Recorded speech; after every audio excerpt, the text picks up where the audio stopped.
It's a new day. Yes, it is. Wakey, wakey. Time to get up. Good morning, citizens. Open and then Rise and shine! This is your wake-up call, people. come on. The coffee's on. Happy New Year! That's it. I'm out of here. It's season 8, everybody. Season 8. Are you ready? Are you excited? Because we are. I was thinking about it on the way over here. Mm-hmm. Like not too long from now, we will surpass Friends. We will be the ultimate Friends. I mean, if we're talking about sheer number of episodes, we've already done that. Well, yeah, I know that. But I'm just saying.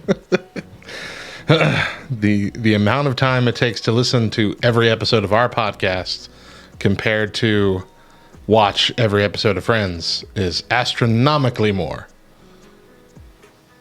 Man, that kind of puts it into perspective. I mean... Tad, how are you doing, my friend?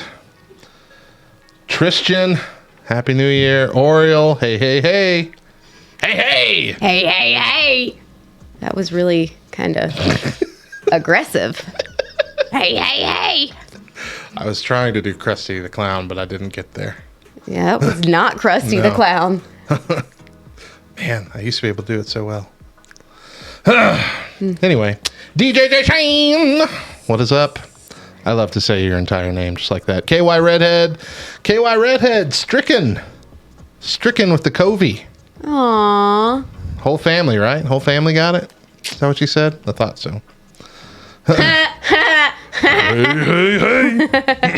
It's fine, Albert. Oh my goodness. Rude, Oriole, rude. I was waiting for you to be like, is that a fat joke? Well, I mean, fat's in the name. It's clearly a fat joke. Is that a dig at my size? Good grief. Oh, we thought our sons might have the Covey this week. Well, so Johnny, my middle kid, my youngest son, has been throwing up occasionally. Mm-hmm. Like just at random, every couple days, a random throw up, and pretty much no other symptoms. And it was worrying us, so Deidre took him to the doctor, and they said, well, it doesn't sound like COVID, and it doesn't sound like a stomach bug, because he doesn't have a fever or anything. So like, all right, we're going to need to get like an x-ray and take some blood, and we'll see what we can do. So he had a rough morning. He liked the x-ray, though, because he got to see his bones. He was pretty happy about that. Oh, that's cool. That's the first thing he told Eli when he came home. I got to see my bones. The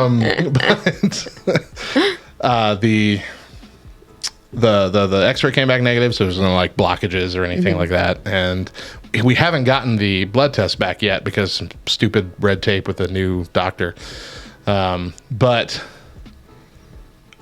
the night before, or this previous night, my oldest son threw up, kind of out of nowhere and with no other symptoms, and he's fine today as well. So this morning, we're like, well, okay, that's a bit of a relief, because that means whatever Johnny has, it's not super serious. But what is it? Yeah. And so, and he's not having like any sinus. No, but Deidre's having like some cold symptoms. Yeah. And so she said, well, I've got cold symptoms, and I think with the how do you say it? Omicron. Omicron variant, that kids are getting like nauseous, not necessarily throwing up, but nausea is more common. And so she's like, why don't you go get some COVID tests, some home COVID tests. And I'm like, oh, great. If we do this, then we're going to need to test too. And if we do all have COVID, then that's really going to screw up my next 2 weeks. I'm not going to be okay. Can I just not know, please? Ignorance is bliss. Thank you. So we paid the $40 for all 4 of these tests. Ridiculous. Yeah, but it's better than $100 rapid test. Sure. Came home, did the whole nose swab for everybody, and none of us have COVID. Yeah. Which, you could have one false negative, but you're not going to have 4. And at least 3 of them have symptoms. I don't have any symptoms of any kind, but they all have possible symptoms. But Johnny for sure would have shown up with it because he's been this way for a week. And Eli threw up last night. So we don't know what it is. Maybe it's that just a very weak, weird version of the, rotavirus or whatever, the one that mostly just kids and seniors get. Stomach bug. There's one of those stomach bugs that just kids and seniors get. But we're hoping. I can test it work. Oh, okay. I get what you're saying. Yeah, but thank the Lord. Thank the Lord, it's been good. Something's going on here, Tad. Oh yeah, Tad. I'm glad things are going okay, man. They're doing fine. The boys are doing fine. They just throw up occasionally. It's just an inconvenience for them. Then they're back to playing Pirate Spies or whatever the heck they're doing all over the house at 1,000 decibels. That's how it usually happens. Yep. They're very loud all the time. Also, I was really going to be upset if that meant Eli wasn't going back to school on Monday. Yeah, it's been a long 3 weeks. I need him to go back to school. It's been a long 3 weeks. Everybody's so much happier when Eli's in school because... That's rude. No, because when Johnny's not around Eli, Johnny is not a pill. Johnny's a monster when he's around Eli. Eli's not the problem. Johnny's the problem when he has Eli. Story of my life. It's not getting any better. It never will. I know. All right, guys. Well, let's get on to the show. We got some fun stuff to talk about. Do we? Mo's got quite the story to share. Aye. So that's... you don't know. You haven't even heard it. I've heard bits of it. I talked to your husband on Thursday. Aye. All right. Let's go. Where are we at? What am I doing? I don't even do any of that. I need to do this over here. It's been a while. Give us a break. Okay. Rise and shine, nerds. You're tuned into episode 430 of the Back Row Morning Show, proudly a part of the Love Thy Nerd podcast network. I'm Radio Matt, the station manager and chief radio nerd here at LTN. I'm a third-generation radio dude and a lifelong nerd. And I'm Mo, sidekick to the chief radio nerd, here to bring the facts and fire to your day. Now, where's the coffee? Oh, do you want some? Yeah. Today on the show, we look back on all the biggest news stories of 2021. Also on the show today, the Omarion variant? Omarion. Oh. I ain't heard of this one. But first, today is Monday, January 10th, 2021, and we got some holidays to celebrate. That's right. It's National Houseplant Appreciation Day. They deserve a day because that's all they're going to survive in my house.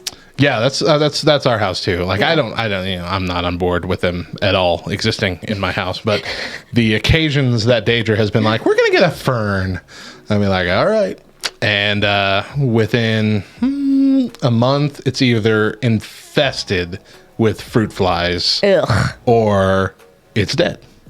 So every time, which I think we've tried 3 times to have a house plant, and every time one of those 2 scenarios, if not both, have come true, to the point where Daedra's like, okay, we're not going to have any more plants. Just that's not a thing. Yeah.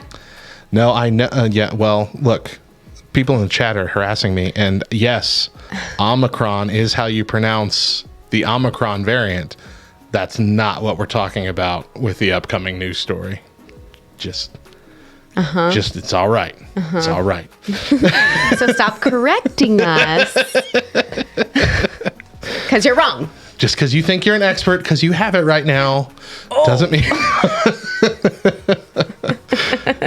What else we got? It's also Peculiar People Day. Oh, it's your day, Mo.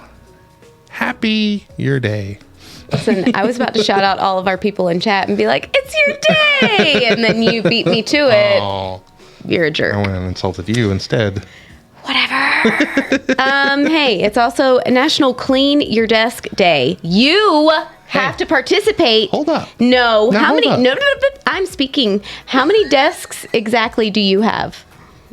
Think about it. In my whole area? No. My whole world? Yeah, whole life? your whole life. How many desks you got? 2, 3, 4 if you count this one. 4. And how many of them are clean? None. Clean your desk. I do it about once a year. Do you count the sound booth as a desk? Mm-hmm. Is that okay? So every time when we attended church together, every time I would walk into the sound booth, I get so frustrated with you. I'd pick up anything that I knew was trash and threw it away in the trash. And then all Patsy was doing that. Thanks. Yeah, you're welcome. And then all the trash that was on the floor around the trash can that didn't make it in, yep, that got picked up and put in the trash can. And whole time I'm cursing you under my breath. Why can't he just pick up his trash and throw it away? Because I'm the janitor and I'm He the only knows one that everybody works can in that see room. over this little wall So I'm like, and see all this of is his my junk. area. I'm going to let it be as dirty as I want. Ridiculous. I spent last week cleaning my desk at school, throwing away stuff. It feels good to throw away things and just be like, you know what? I don't need this. Get it out of here. Yep. No, I'm a bit hoarderish when it comes to my desk. And I get that from my dad. I think I've told you this before, but my dad would have a desk about the size of our desk here. And he would only have this little space right here, about the size of a laptop computer's worth of space, just enough for him to write papers, and everything else would just be stacked high with papers, to the point where they were like layering on top of each other to where the desk looked almost twice as big as it actually was, just because papers were sticking out that far. Yeah. No. And he would do once a year. Like, he would keep all the papers because he thinks he need them. He should file them, but the idea is he'll just let them stack up and then he'll file them, but he didn't. He just threw them away at the end of the year. Well, we don't need this anymore. Flump. Desk clean. So really You all quick. right Yeah, I hiccuped, but it wasn't just a hiccup. It was like a burp too. So it was one of those like very acidic. Oh, yeah. So it kind of burned in the back of my throat. Anyway. Little GERD burp. Yeah.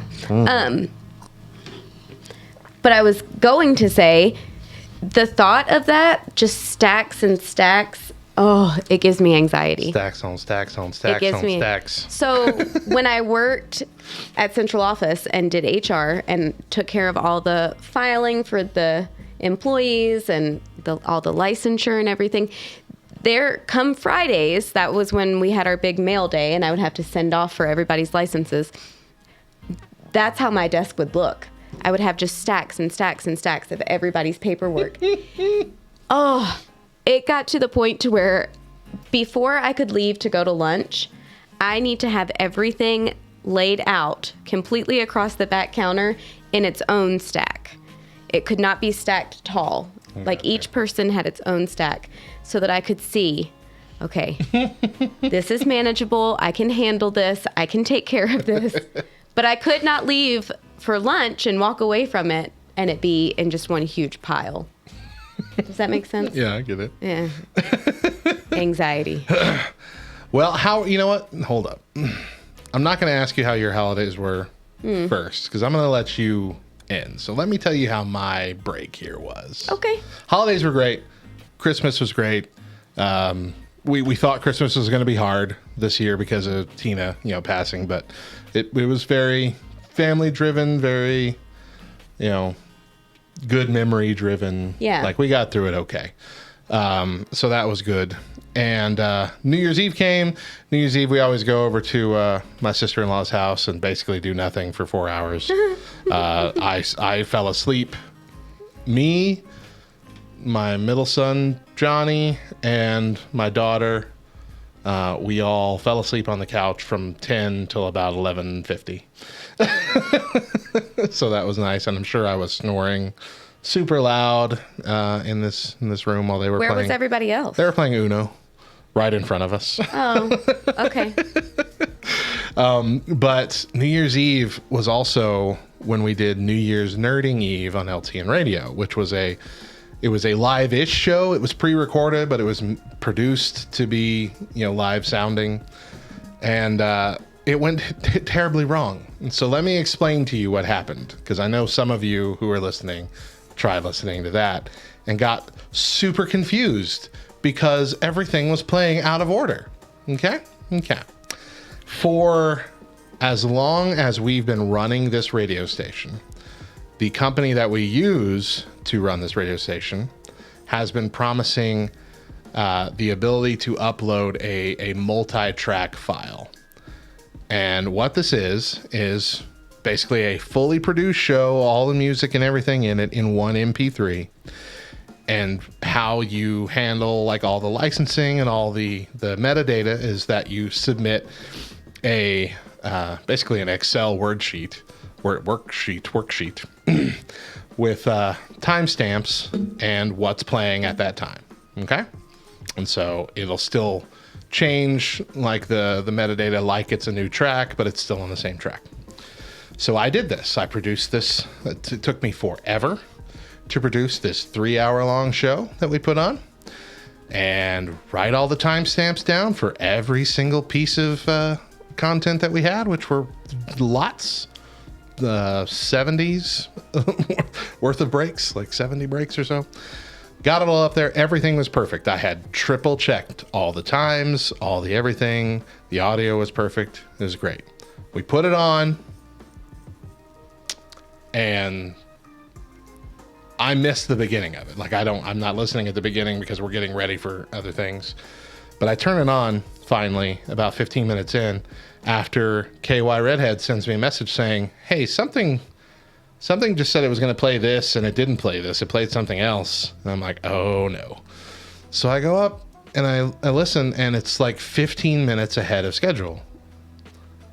Oh no, what she's saying is the metadata is saying one thing, but it's playing something else. That's what it was. So it's playing the audio like 15 minutes ahead of schedule, but the metadata is right, timing wise. Like I'm looking on the website, everything. What it apparently did is in that first hour, it took out 15 minutes worth of content and then just stuck it randomly later on in the show.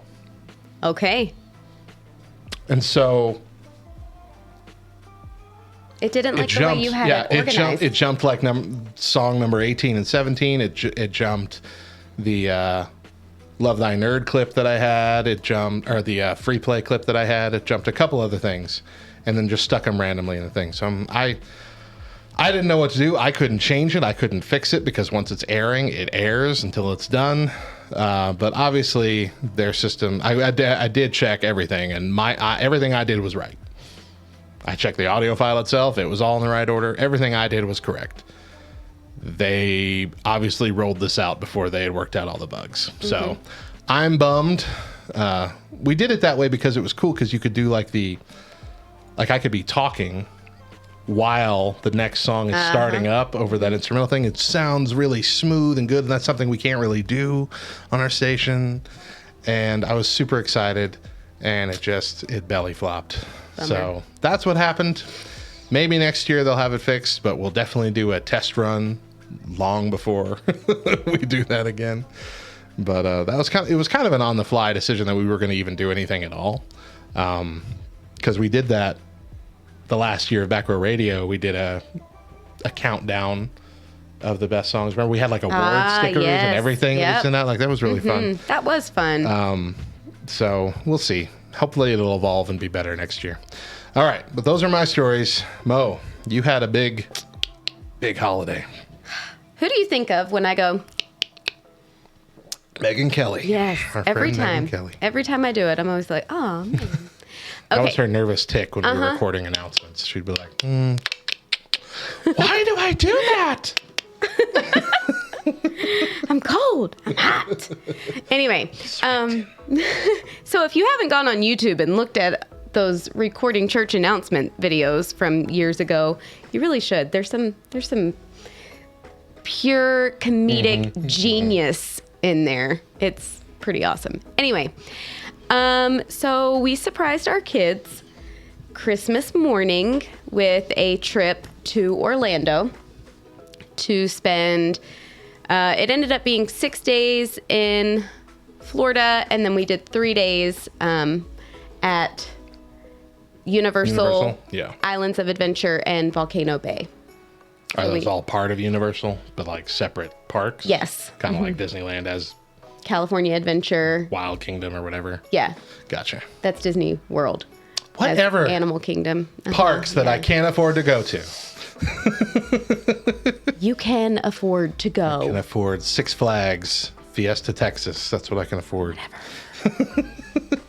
Anyway, I mean, if you want my honest opinion, Universal is way better than Disney. Yeah? So, yeah. I think that's where I'd want to go. Yes. Yes. Okay, so we surprised our kids with this trip to Universal, and part of the surprise was that we were going to be flying. We have always traveled with all of our kids ever since they were very young, but since moving stateside, we have driven everywhere we've gone. Cannon is really the only one, our middle child, he's really the only one who in recent past has been able to fly, and that's because he was a competitive athlete for a significant amount of time, and so we had to travel for his competitions. Right. But Mila does not remember flying at all, ever, because she was less than 2 when we moved here. Right. That was the last time she's been on a plane. Yep. So that was part of the gift, getting to fly. We head out, make it to Orlando. Everything's great. There, of course, are definitely some bumps along the way, but nothing that wasn't easily maneuvered and handled. Sure. You know, it's like those little bumps that Chris and I are always like, okay, that was God. Yep, that was God, you know. But there was one really big bump coming home that we were really not anticipating or planning for. So I guess we flew home on a Saturday, which it was the first. You started flying home on a Saturday. Yeah, that was when we were supposed to be home. Right. Yeah. 3 flights total. We were supposed to fly out of Orlando, a layover in Miami, Miami to Dallas, and then Dallas to Lubbock. And then we drive home. Drive home, yeah. Yeah.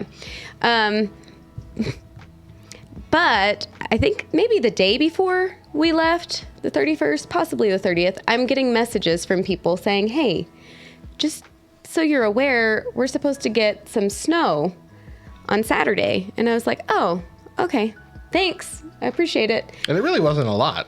Yeah. We got a very little amount of snow. Barely enough to make footprints. Yeah. You know, that makes me feel good because I missed it. Yeah. I was gone the next day. Yeah. But anyway, the whole time I'm thinking, to be sure, it's not going to be like Goliath, you know? Yeah, our giant, we had a huge blizzard Yeah. a few years ago. Where people were trapped inside their homes because the snow drifts were up over their front doors. Mm-hmm. That was So, crazy. yeah. So I'm thinking, it's not going to be like that. We've driven in snow before. No big deal. It is what it is. And the whole time I'm just kind of thinking about like us, our family, and how it's going to affect Chris's driving or my car, or, you know, because it is a hour, 45-minute trip from the airport to our home, you know, on, I don't want to call them back roads, but I mean, it's a major highway, but anyway, there's not a whole lot in between. Right. No major towns or anything. Anyway, not once did I consider how it might possibly affect flight. Right. Not once. Until we are on our flight from Dallas to Lubbock. It's the last flight of the day. Mind you, we had to get up at 4 o'clock in the morning to make it to Orlando's airport. Hit all these, to get home. Which is technically 2 o'clock our time. And we stayed up until midnight to ring in the new year. And then we're all like, okay, good night, go to bed. So 4 hours later, we turn around and wake up and everybody hits the ground running, gets suitcases out the door. We check out of the hotel, make it to the airport. We've got the day pretty much planned out as far as like what airport we're going to eat at, which one we have the longest layover at, you know, what just makes the most sense.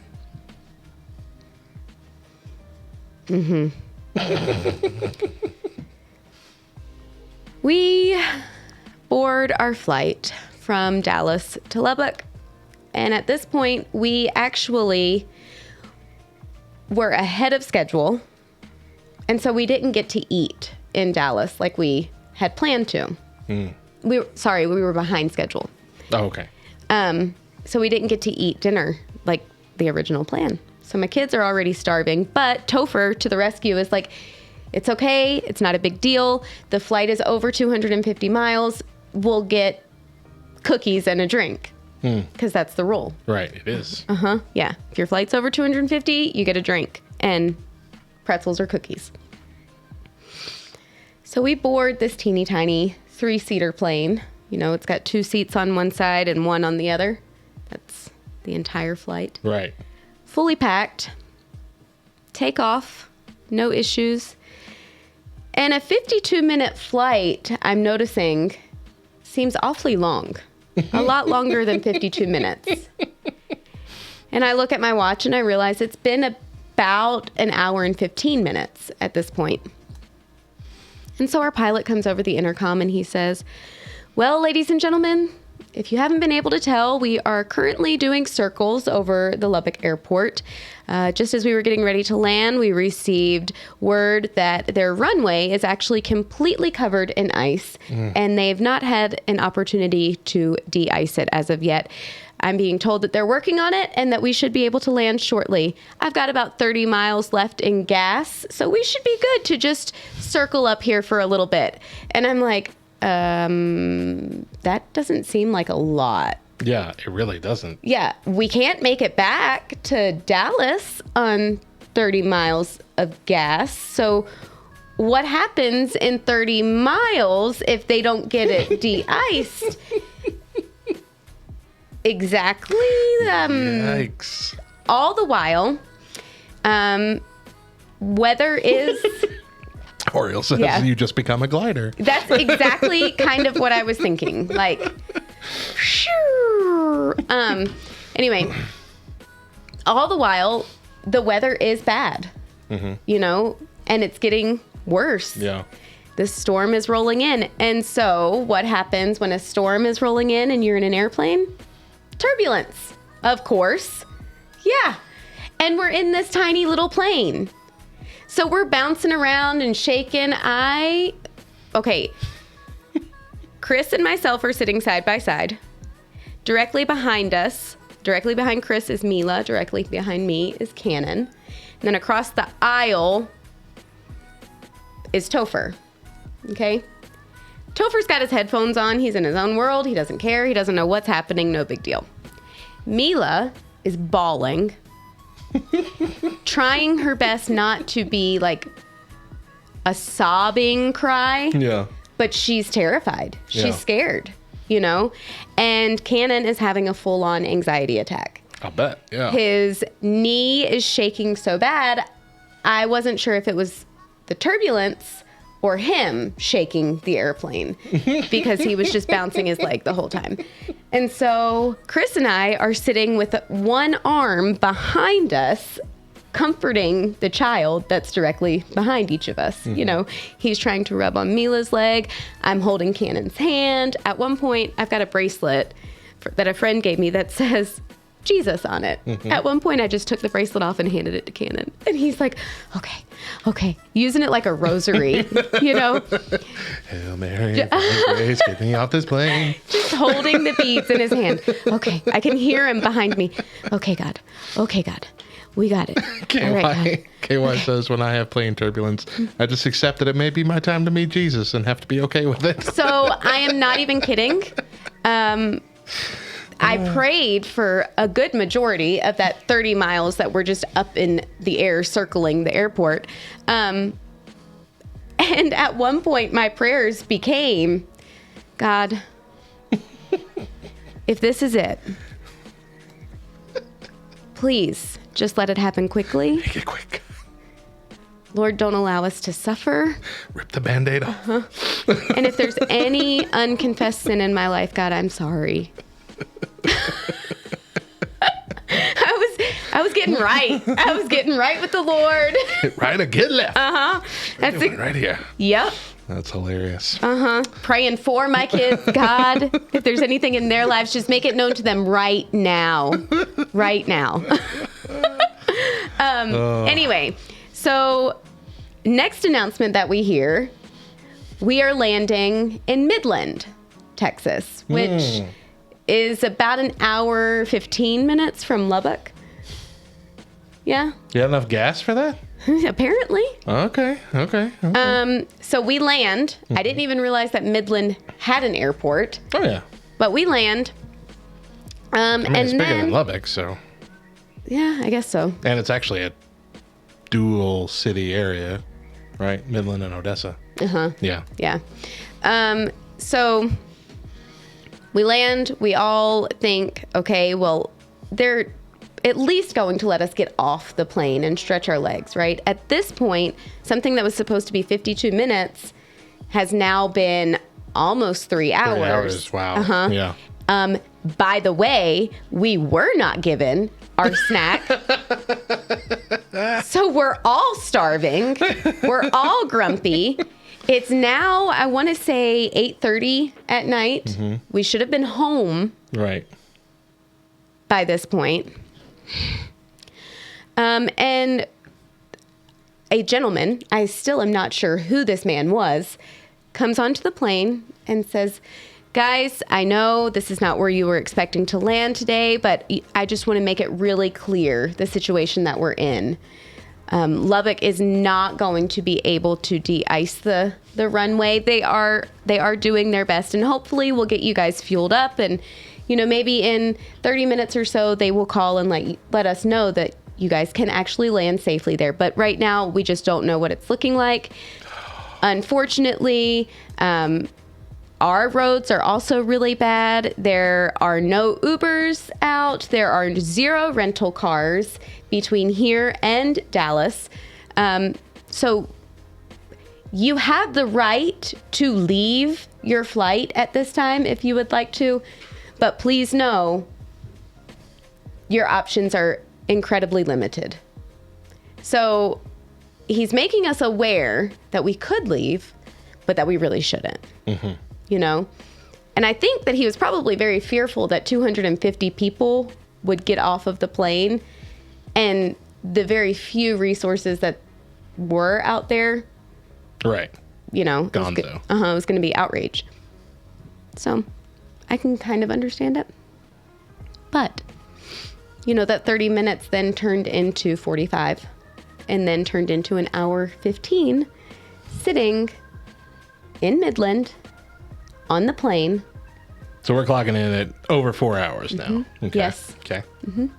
Not moving. The most that we can do is get up and walk and use the restroom if we need to. That's it. We were given a small cup of ice water. And that's all. One of those little rinsing cups from the dentist. Yeah. Finally, the last announcement comes on. Ladies and gentlemen, this is your pilot speaking. I am pleased to inform you that we are ready for takeoff. We are pulling back right now, and we are making our way to Dallas. And the entire plane goes, what? He, for real, came over the intercom and joyfully and excitedly made this announcement that we were going back to the airport that we started from. Man. My kids are done. Yeah. They do not want to go back up in the air at all, which I don't blame them at this point. So again, Chris and I assume positions. He's comforting Mila. I'm comforting Cannon. Topher's got his headphones on, and we're in the air. And I'm telling Cannon, because to me, this makes perfect sense. I'm telling Cannon, when we get there, I'm sure the pilot has already contacted DFW, talking to the agents, letting them know. I mean, we weren't supposed to fly back there. Right. So he has to at least be letting them know that an unscheduled flight is coming in, right? Yeah, absolutely. So then why wouldn't you then, contact the agents and say, hey, by the way, this entire full flight of people is going to be bum rushing. You might want to make sure you're fully staffed, and you might want to make sure you know what you're doing. Be prepared. So they weren't ready for you, is what you're No, saying. not at all. I had very high hopes, and I was incredibly let down. So we are already over the 4.5 hour mark of being on this plane. We land. We stand in line for 3.5 hours, waiting to speak to a ticket agent, which, by the way, I'm not going to say that I will never fly ever again, but I 100% will never fly into DFW ever again. And I very likely will not ever fly a certain airline ever again. Your son says he got to watch a lot of Demon Slayer. Yeah.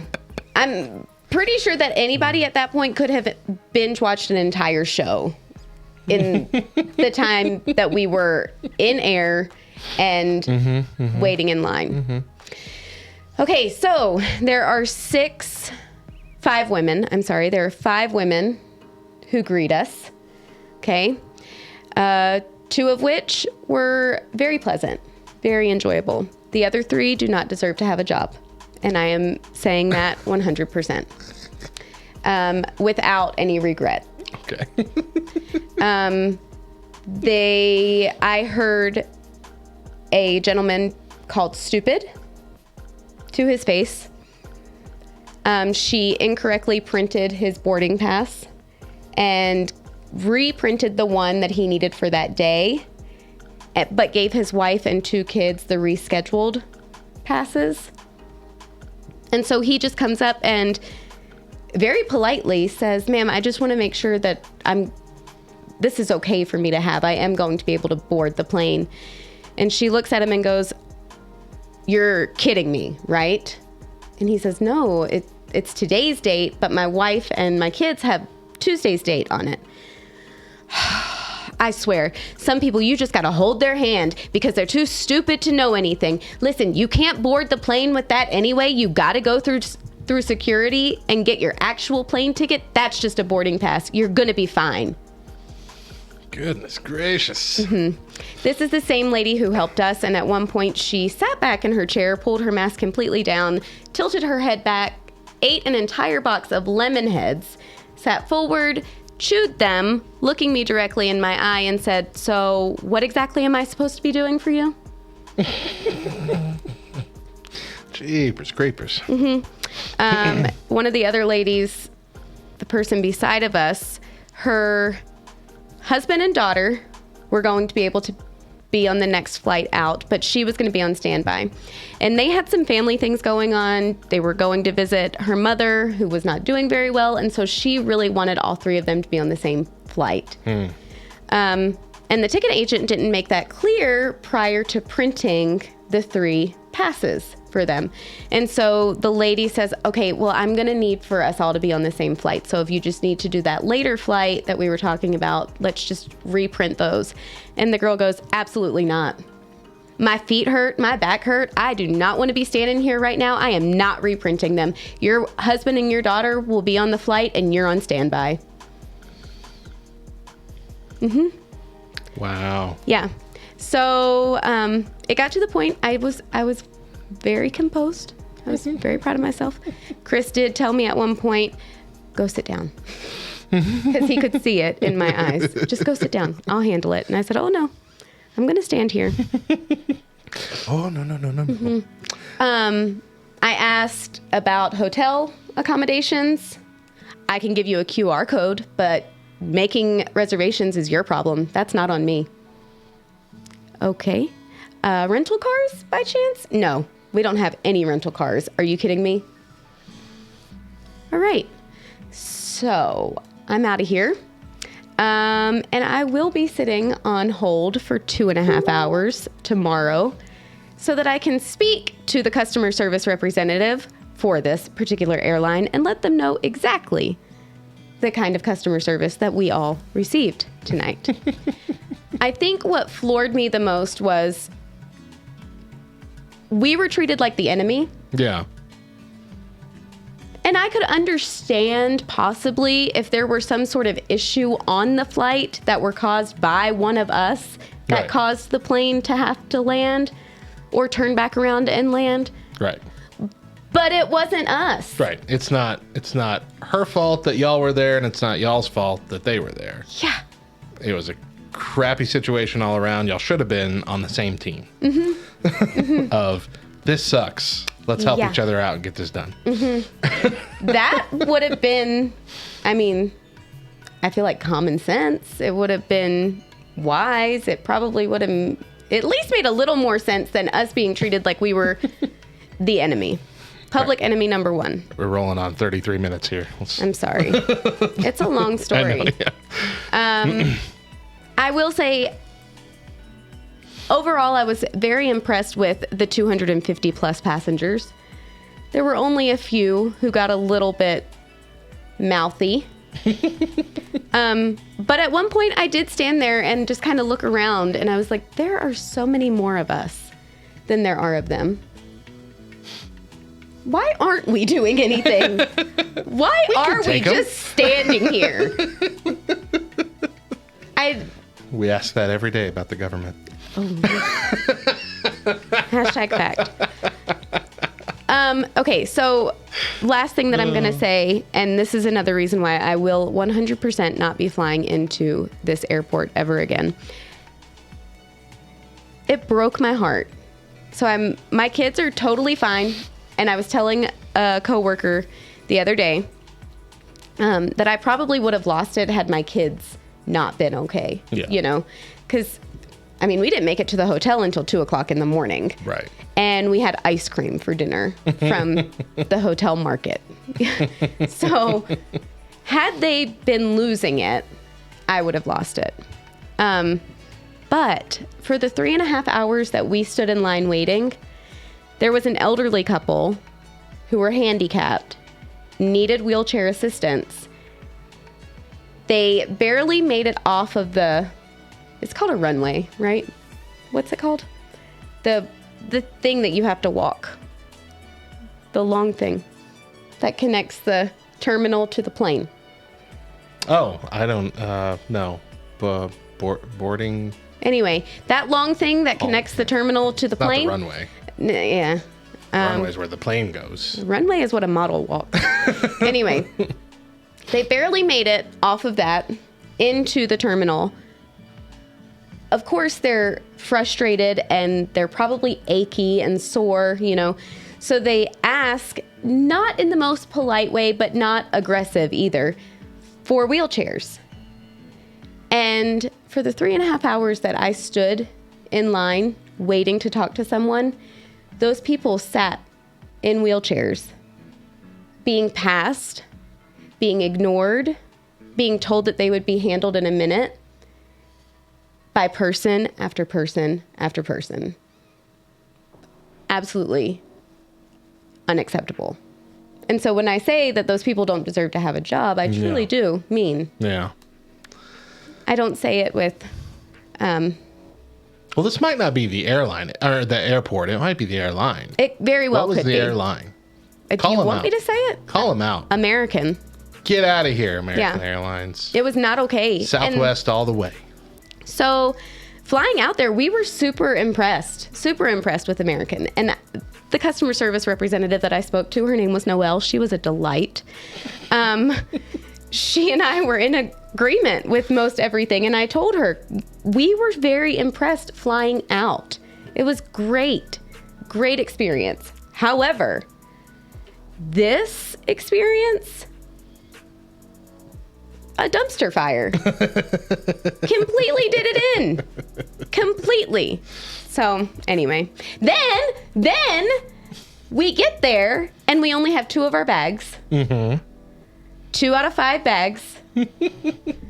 Y'all are in a hotel for how many nights? But we were, okay, so we only ended up in the hotel for 1 night. Oh, okay. Okay.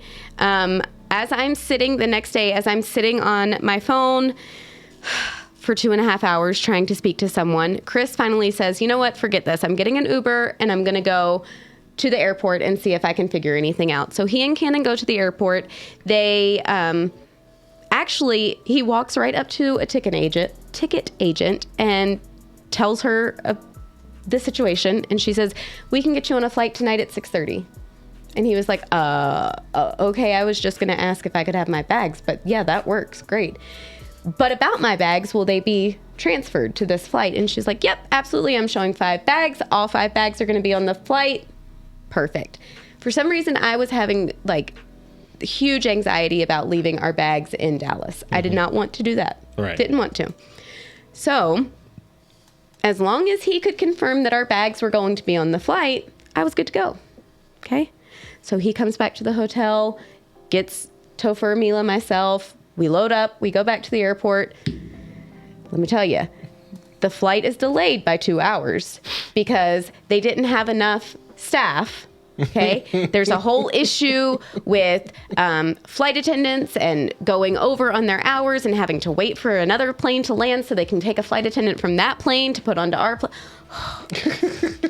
Having like serious PTSD the entire time. Okay. Finally, we take off. And in the middle of the flight, Chris looks at the American Airlines app where we track our bags, and it shows 2 bags were loaded. 2 bags made it to Lubbock before we did and were unloaded in Lubbock. 3 other bags are still in Dallas. I'm fuming. Okay. We land. I go get our bags. I ask the guy, what's happening with our bags? We have 3 bags. He's like, okay, it will probably be on the next flight. We will have them delivered. And I said, I don't want them delivered.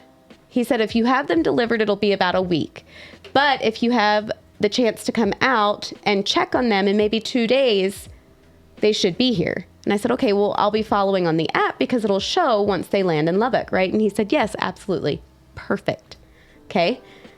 This is Sunday, right? When we finally make it home.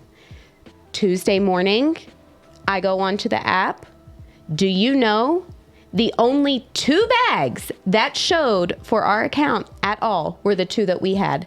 The other 3 bags were completely deleted. Oh, gosh. And so I'm really angry now thinking like, these people are going to say that we didn't even have 5 bags to begin with, that we only had 2. Luckily, our friends had just flown back that same day on Tuesday from Pittsburgh and were flying into Lubbock. And so I happened to message her and I was like, hey, will you go by the ticket office? There's a closet back there that they're keeping all the luggage in that's not picked up. Will you see if our suitcases are there? She FaceTimes me, and sure enough, our 3 suitcases are there. So they brought our luggage home to us, but their luggage was not on their flight. Yep, so they had to wait 2 days for their luggage to be FedExed to them. Yeah, so lesson learned: 1, don't fly American; 2, don't fly during Christmas and a pandemic. And a pandemic, yeah. Who would have known? But otherwise, until coming home, fantastic trip. Oh my gosh. All right. Let's take a break right here. When we come back, Omarion is not a virus. Stick around. Whew, that was quite the story. I knew it was going to be long. Yeah. And Oriel, I was really surprised too. I don't know if it was because she FaceTimed me. And so the guy was standing right there, and it was the same guy that I spoke with Sunday. But I'm going to be honest, the Lubbock airline really doesn't care. Yeah. The Lubbock airport really doesn't care about if you have at least, if you can name like the color of the bag and the relative shape, they're like, okay, yeah, this is obviously yours. Yeah, sure. But and I think that it's because, another contributing factor is that it was happening to everybody. Yeah. You know? And she was like, so, and of course she said my sister. So my sister flew in on Sunday and their luggage was not on their plane. And so she wanted me to just check. We happen to just be flying in today. And he's like, oh yeah, sure. No big deal. What's her name? Yeah. All right. So everybody who jumped in, let's see. We got Toffee jumped in. Megara, Gabigan, Thray, all of y'all jumped in during that Long story. So hello, welcome to the pod. Hey, Oriole, I saw your compliment on the new layout. I appreciate that. I wanted to specifically give us more room so we could have our hands on the screen, because we're always, at least once a week, we're like making some sort of motion in our story, and the other one reminds them they can't see what you're doing because it's too close on our heads. Yeah. So spread it out a little bit. We're happy. Yeah. Today's going good. Today's all right. I will say, though, before you pressed record, so we have our new chairs. Yeah. Well, you can't see mine because I'm fat. But before you pressed record, I was like, I don't want this much of me showing. this is how much of me is supposed to show. This is only what they are supposed to be able to see. That's all. Well, before we started, we had her like equal with me. Oh, yeah. So she looked super tall. We're like, nah, let's adjust this a bit. It's not, She's still oh my gosh. a little higher than me. Or higher than That she is should so, be. that's weird. That's weird looking. Oh, You're not going straight across. You're going up at an angle. Try to go straight across. There you go. See, that's how. that's strange. Like a magic trick. Right. She's still 4'8". I'm not 4'8". Good grief. I am short. I'm not that short. Ay, ay, ay. Okay, let me get these I don't stories. need a booster seat to drive my car. Get these stories open, and we'll go through these pretty quick. More stories? Jeez. No, the news stories. Okay, but for real, if you have not gone to Universal, you need to go. Yeah, it seems like it'd be a blast. It was so fun. It was so fun. And it's so cool how, like, you legitimately feel like you are in each place. Specifically Harry Potter. Like, you walk in and you really feel like you are at Hogwarts. Oh, yeah? Yeah. It's pretty awesome. I could care less about Hogwarts. You think that, but then when you're there, it just, even people who aren't a fan are like, this is so cool. It'll make a wizard out of the most muggliest muggle. Mm-hmm. It's awesome. Did you just call me muggly? Oh, Zing! What? they said they're going in May. Ooh. I- Diagonally. Diagonally. I love it. It's It's funny. Diagon Alley. Yeah, oh, I know. But it's a play on diagonally. So I always pronounce it Diagon Alley. Diagon Alley. I'm very disappointed with myself Oh, you didn't? that I've never realized that. I thought you were getting ready to tell me off based on your face. Like, I've been a Harry Potter fan for Oh, no. longer than you've even known the movies existed. All right. Next up, here we go. Are you ready? No. But yes. Okay. I'm so tired. We got such a long night ahead of us. I know. Can't be tired now. No, I'm tired. Welcome back to the Back Row Morning Show. I'm Radio Matt. And I'm Mo. And before we go any further, let us tell you about today's sponsor, water. Have you ever been so thirsty and stinky that you chug half a gallon of milk and then bathe yourself in the other half? Of course not. That would be gross. The same goes with nearly every other liquid too. Coca-Cola, too sticky. Hot tea, too scaldy. Fresh squeezed apple juice? Do you want ants in your pants? Because that's how you get ants in your pants. Skip the trial and error process and try water. Water, the moist maker. Now it's time for Most Fact of the Day. Plants love music. Growing your plants can be a quiet and peaceful experience, but they also want to listen to your playlist.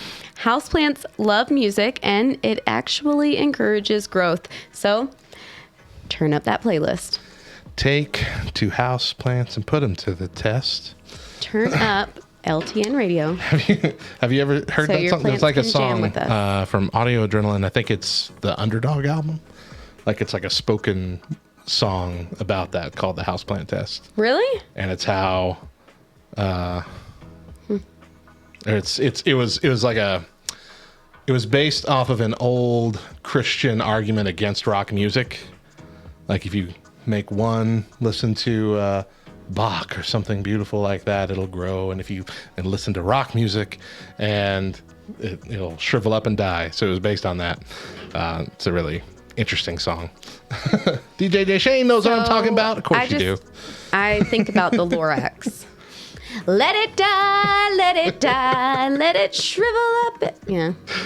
The Lorax had some pretty good music. I'm not gonna lie. But Go ahead. How Bad Can I Be song gets stuck in my head at least once a year for a solid week. So Chris and my kids love the Lorax, have watched it for years. If they just need something on, like as background, they're putting on the Lorax.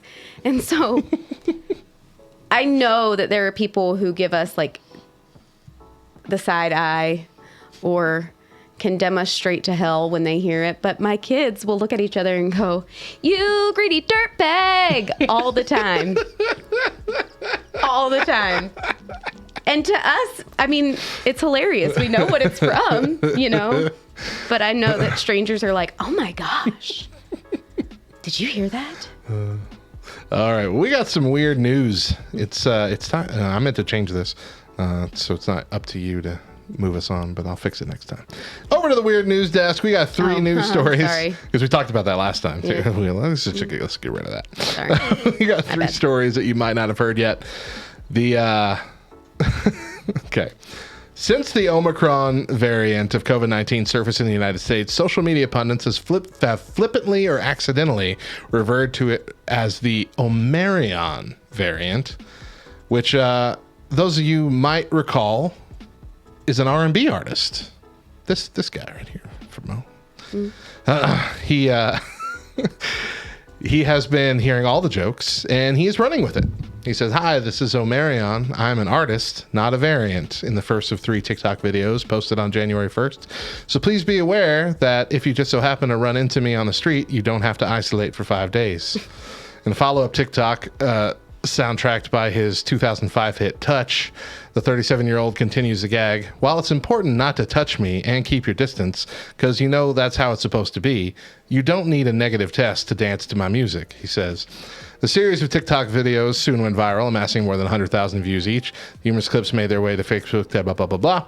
But he went on to say that the last time I had to do this was in 2000, when everyone confused Y2K with B2K, which was the 2000s boy band that he was in. Mm-hmm. You remember B2K? Uh-huh. He says, "That ain't how it's supposed to be, but seriously, I want to wish y'all a happy and safe New Year's." I thought this was charming and hilarious. Yeah. Way to make yourself relevant again. Oh, good. This is hilarious in the chat here. Based off what you said, singing quotes from shows and movies. KY Redhead says, "My kids do the same thing to each other with Smothers Brothers lines and Psych quotes. Suck it." That is said so many times on Psych. So many times that... I mean, this is like the story with your son. Because he didn't even know what that meant. He didn't even know where that came from. Today, you know, it's kind of gotten... I mean, even sucks. Saying something sucks. That also comes from that exact same thing. But it has gotten so overused as just a general... So I think that had we used it when we were teenagers, it would have meant something... the meaning behind it would have been far worse than the meaning behind it now. Right. Today it's like, when someone says "suck it" today, they're saying like "suck on that," you know, like this win, or you know, this, you know, I beat you, you know, suck on your disappointment. But to our generation, we know what it actually means, and so we know that it arose with the Generation X on WWE, where they did a crotch chop at the same time that they said it. It was very clear what they were talking about. Which is where my kid knows it from. Yeah, that's true. So Listen, I don't care. I'm telling another story for those of you who don't know. It's been like 3 years, I want to say, but it was during Christmas break one year. I had asked the kids to clean up their room, and they had all day to do it, and Topher was the only one who did it. So at bedtime that night, I was like, you know what? That's it. Topher's my favorite kid. That's just all there is to it. And from his room, he goes, suck it. And I was like, and not anymore. Nope. But anyway. Oh, okay. Well, we've said that phrase enough for the show. The next news story. So you might have seen this on like Facebook or whatever and assumed it was a hoax, a politically based hoax.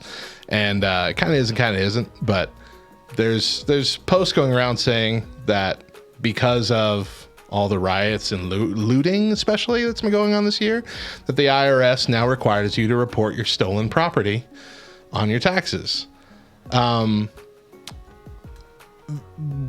It's true, but the reason why is not true. It really does require you to report your stolen property and your illegal activities on your taxes, but it's been there for years. So let me just read you these 3 sections here.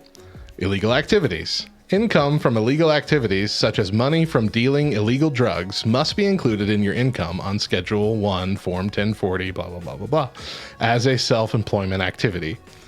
Kickbacks. You must include, otherwise known as bribes, you must include kickbacks, side commissions, push money, or similar payments you receive in your income on Schedule blah, blah, blah, self-employment activity. Stolen property. If you steal property, you must report its fair market value in your income in the year you stole it, unless you return it to its rightful owner in the same year. So... Nagara says IRS doesn't care what you do. They just want that sweet cash, and that's true. I mean, how many people you think actually fill in this portion of? Yeah, no. I mean, come on. How is it? I'm thinking in my head, how is this not like admitting guilt? Exactly. And then they're going to send the FBI after you. Yeah. But do they care? I don't know. I mean, there has to be like a red flag that pops up when they file all the paper through, right? It sees that this portion is filled out, and so, red flag, it needs to be reviewed. Right. And then your taxes are being audited. Yeah. Your taxes are not being audited. You listed some things that you really should not have listed. Your freedom You did some things you shouldn't have done, and then you listed it on a government form. It's like when the police department calls up criminals, "You've won a cruise. Come down to the police department." Where's my cruise? Oh, handcuffs. Cruise to Guantanamo. That's where you're going. Cruise straight to prison. And last one that shows that the AI uprising is already happening. No. Alexa tells a 10-year-old girl. I've lived in ignorance for weeks. Alexa tells a 10-year-old girl to touch a live plug with a penny. Shut up. Amazon has updated its Alexa voice assistant after it challenged a 10-year-old girl to touch a coin to the prongs of a half-inserted plug. The suggestion came after the girl asked Alexa for a challenge to do.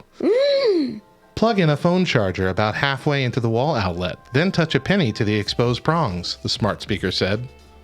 Amazon said it fixed the error as soon as the company became aware of it. The girl's mother, Kristen Livdahl, described the incident on Twitter. She said, "We were doing some physical challenges like laying down and rolling over holding a shoe on your foot from physical education teacher on YouTube earlier. Bad weather outside. She just wanted another challenge. That's when the Echo speaker suggested partaking in the challenge that it had found on the web." So it's doing that thing of, I don't know the answer to that, but I found this on the web. Take a I mean, come on. The dangerous activity known as the Penny Challenge began circulating on TikTok and other social media websites about a year ago, because of course it did. Metals conduct electricity, and inserting them into live electrical sockets can cause electric shocks, fires, and other damages. I know you can lose fingers, hands, arms. The Michael Klusker, station manager at Carlisle East Fire Station, told the newspaper, the outcome from this is that someone will get seriously hurt. The mother said she intervened as Alexa was saying that, yelling, "No, Alexa, no." like a dog. Right? No, Alexa. Whack with the Bad newspaper. Alexa. However, she said her daughter was too smart to Go do with something it. like that. Thank the Lord. But Amazon told the BBC it's updated Alexa to prevent the assistant from recommending such activity in the future. I mean, yikes. Listen, I'm just going to say it could have been bad, but I really feel like this may have been like the lesser of a bad challenge Alexa could have given. Can you imagine, do you have a garbage disposal? Put your hand down your sink and turn on the light switch. You know what I mean? Fill up your tub halfway and drop your toaster into the tub. Yeah, but I mean, I don't know. It could have ended in death. It could that's the have. kind of thing. So I mean, it's. I think it's right up there. But With the toaster chances thing. are it would have just been a really good shock. Oh gosh. Whereas there's no coming back from getting your hand in the garbage disposal. That's true. Oh. Yeah. Oh. But Quit I'm making me sitting picture here it. thinking, as you were saying that she advised Alexa not to give any, whatever, what was it? Not to give, anyway. I'm just sitting here thinking, what are other things that Alexa could tell somebody to do? That Amazon said it Yeah. said it won't do this anymore. Yeah, but can they? They'd have to turn off the "I found this on the web" thing. Period. Yeah. In order to stop them from that kind of stuff in the future. So yeah, I mean, I don't know what to do there. I don't know how they're gonna fix that. All right, let's take another quick break. When we come back, recapping the biggest headlines of 2021. Stick around. That is our main topic for the show on Monday, but we're not recording that here. You'll have to listen to the show. Oh, Sweetwater. Sponsor of the show today. Sweetwater. That's a place in Texas. It is. It's between here and Lubbock. It is. Is it? It is. It is. You're right. Yeah. All right, we're moving on to our Tuesday show. So if it searched the internet, was it Amazon or Google? The search to blame? Yeah, I don't know. I am curious, honestly. Megara is now cringing. Thank you. I'll take ways AI will kill us for 600, Alex. Mm-hmm. Have you seen someone selling bath bombs shaped like toasters? That's hilarious. Really? That's hilarious. I'd be all over that. That would be like the worst. That's what you give to somebody who they think they think they are your friend. But really you're like, So this has got me in my mind here of an idea that I had. So I'm going to start coming out with some very limited edition, like meme-ish stickers from us based on things that we've talked about or said. okay. Like, like Kid Crate or whatever. Like I'm going to come up with logos or fun things like this. But the first one that I'm going to do is based off of the Pop-Tart challenge that we did. Okay. Not challenge, Pop-Tart taste test that we did where we had the 3, where we're smelling that churro one. And they're like, smells like cinnamon bleach. So I'm going to make a cinnamon bleach bottle sticker. Yeah. And that's going to be, we're going to just get like 10 of them. And we'll give them out randomly in those sticker packs that we give out occasionally. We're going to do stuff like that. It's going to be fun. Collect them all. Am I vindictive?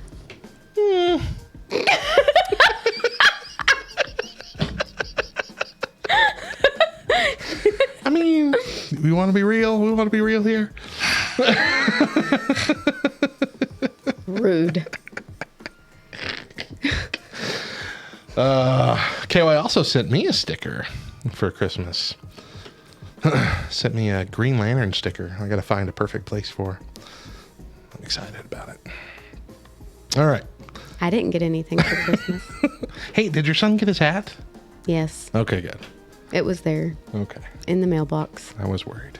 Chris does not like the pink. Why doesn't he like it? He doesn't like the way it looks. He's like, I wish you would have gotten another color. That just doesn't look right. I prefer all black or the teal. But Turquoise. Teal, turquoise. but it's not his hat, Difference right? between the two. No, it's not. But Then, hold on. Okay? Because then Topher's like, Dad, I can get you a hat if you want a hat. And Chris goes, Mr. Matt should get me a hat. And Topher goes, I got it because I did the challenge. Yeah. And it was part of my birthday present. And Chris goes, and I let him borrow Mego for hours upon hours every week. And I was like, excuse you? You know what? He's got a point. I'm sitting in the living room and they're in the kitchen. And I'm like, what? It's not okay. That's hilarious. Yes, KY, I got my beautiful card. I have the card. I have the envelope still because you drew Yes. my cool Among Us guy in a top hat. Did she? Yeah. I did get your card, KY. This happens every year, just so you're aware. You are getting a card. It'll probably be a Valentine's card. I mean, it's our Christmas card. It shows up.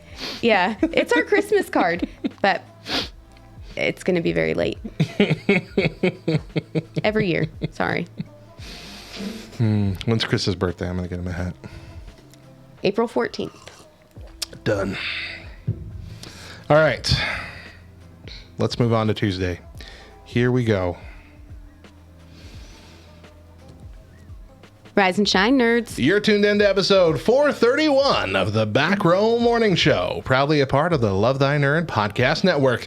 I'm Radio Matt, the station manager and chief radio nerd here at LTN. I'm a third-generation radio dude and a lifelong nerd. And I'm Mo, sidekick to the chief radio nerd, here to bring the facts and fire to your day. Now, where's the coffee? Today on the show, we look back on the funniest bits from our show in 2021. Also on the show today, the chocolate... That's not chocolatiest. No. The Chocolatest. Do you know I was going to say the chocolatest? The chocolatest Oreos around. Yeah. What is the word? Chocolatest. That's not a word. The chocolatest Oreos ever. Don't let the red underline under the word fool you. It's a real word. That's not it. Chocolatiest is a word. Chocolatest is not a word. Look, I'm a tastemaker, okay? I'm what the world classifies as a tastemaker. In a year, everyone will be saying this, and chocolatiest will be lame. No, they're going to be saying chocolatest because that's what it looks like. The chocolatest Oreos ever. We've got your chocolatest news.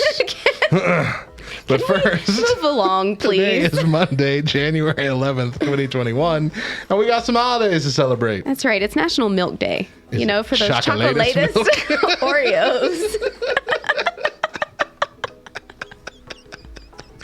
You're going to need some milk. Chocolatest sounds like a cult, Tad says. I'm a chocolatest. What exactly does that mean? Chocolate milk. All right, here we go. I like milk. You don't like milk. I don't like milk. I'll chug milk. Yeah, I don't like milk. Can't drink milk. Did you say it was Monday? Because it's Tuesday. No. Oh, I said it's Monday. It's Tuesday. You know what? I bet it's there on the Wednesday script as well. Did you say it's Monday? I said it's Monday, January 11th. Oh, what's today? It's Tuesday. Are you sure? Yeah. Yeah, it sure is. Oh, no. I'll fix it. It's Groundhog's Day. That's what it is. Okay. Here we're back. We're back if it's the right day. Are you sure? Yes. What's the other holiday we're celebrating? National Step in a Puddle and Splash Your Friends Day. Sure. Yeah. Yeah. Yeah. I'm down. I actually have a super cute picture of Cannon and Topher when they were toddlers, and we had just left a play date, and it was raining. And so it's Cannon, Topher, their little friend Kate, and then their friend Gabe. And the four of them are, in fact, holding their umbrellas, wearing their rain boots, and they're jumping in puddles. And you can see the water splashing up. It's some of my favorite pictures of them when they were kids. Because they're grown and rude now. So grown and lame. And bigger than me. All right, well, we are going to be moving on to our Discord discussion. Once a week, we like to open up our Discord at backrowdiscord.com for some of our back row buds to discuss some of the internet's hottest topics.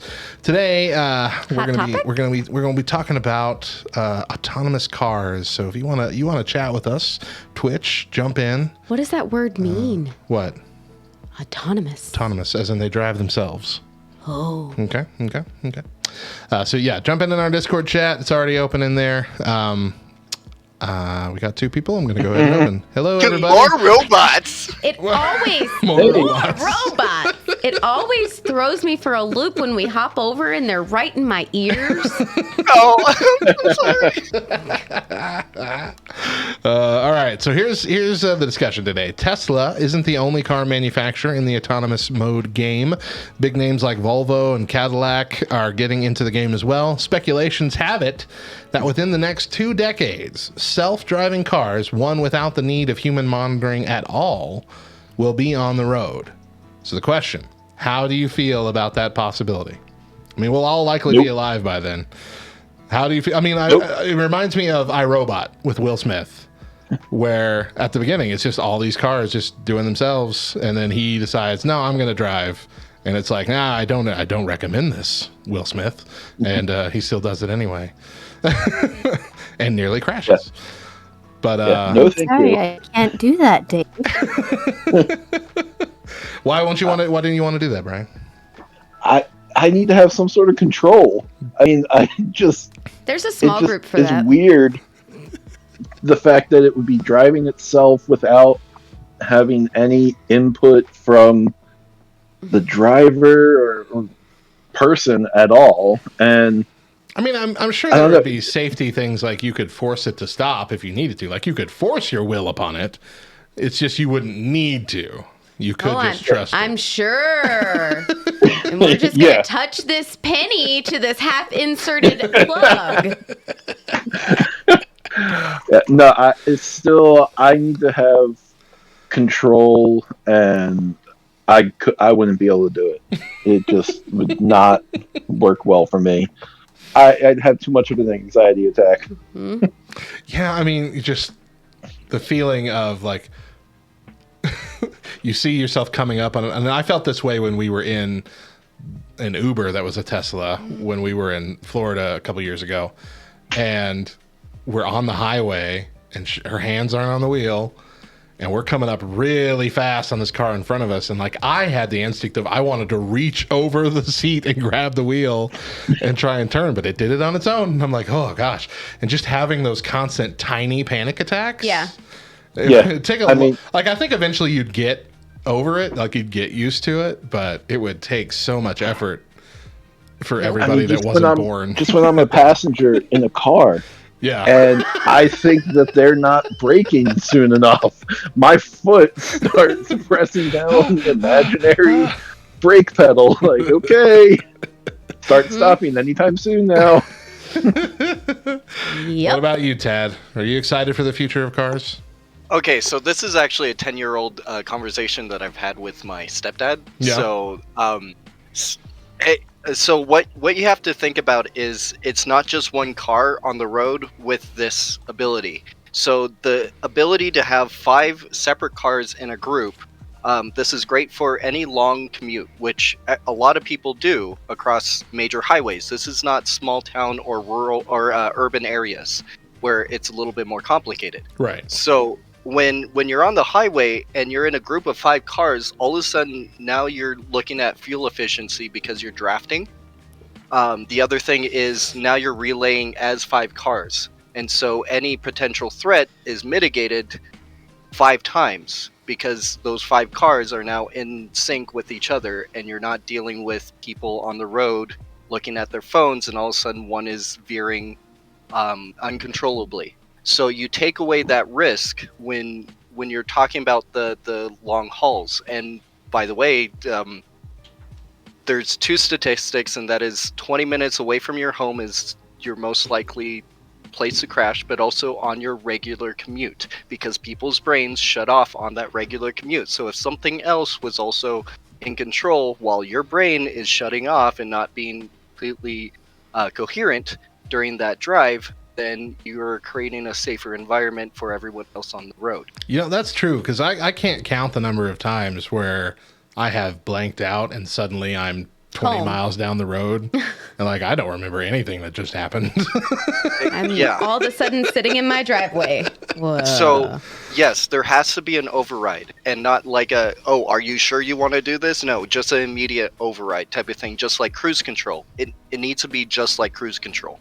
And it should not be able to activate in unsafe conditions. So if there's ice on the road, if there's snow on the road, rain type of thing, I still believe that the driver should still be in control of the vehicle, just because sensors cannot, at the moment, be able to control those kind of environments. Sure. All right. I think I'm leaning more towards your thought process here. But Thray, what do you got to say?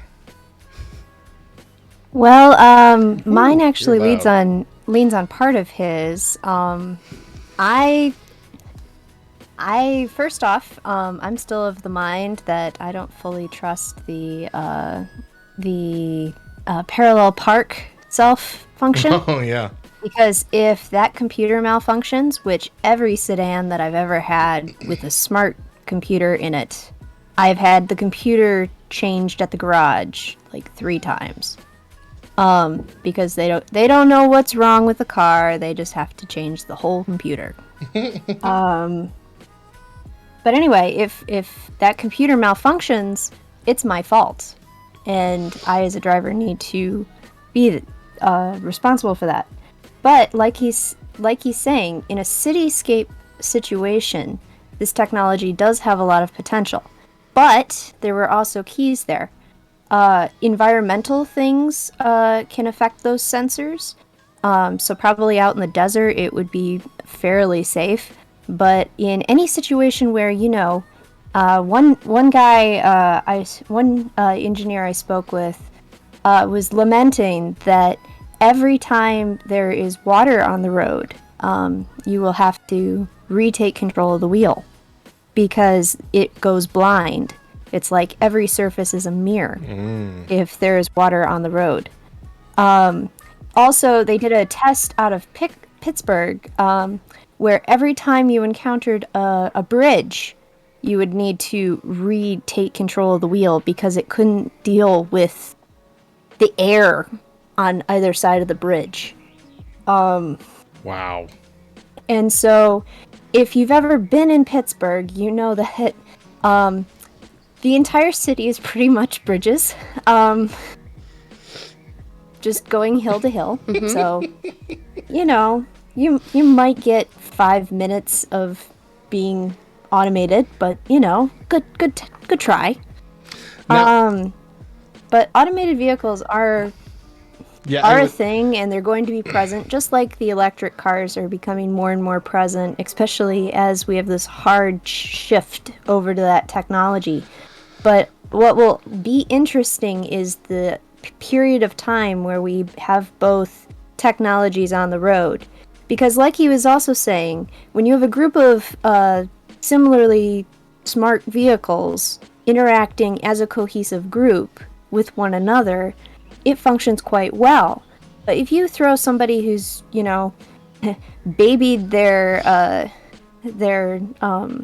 old 98 Nissan for as long as they possibly can, you're going to run into trouble because it's not going to talk to the other cars as well. It might come across as and in fact, I think there's actually a study out of California where most of the automated cars that ran into trouble because other vehicles made human responses.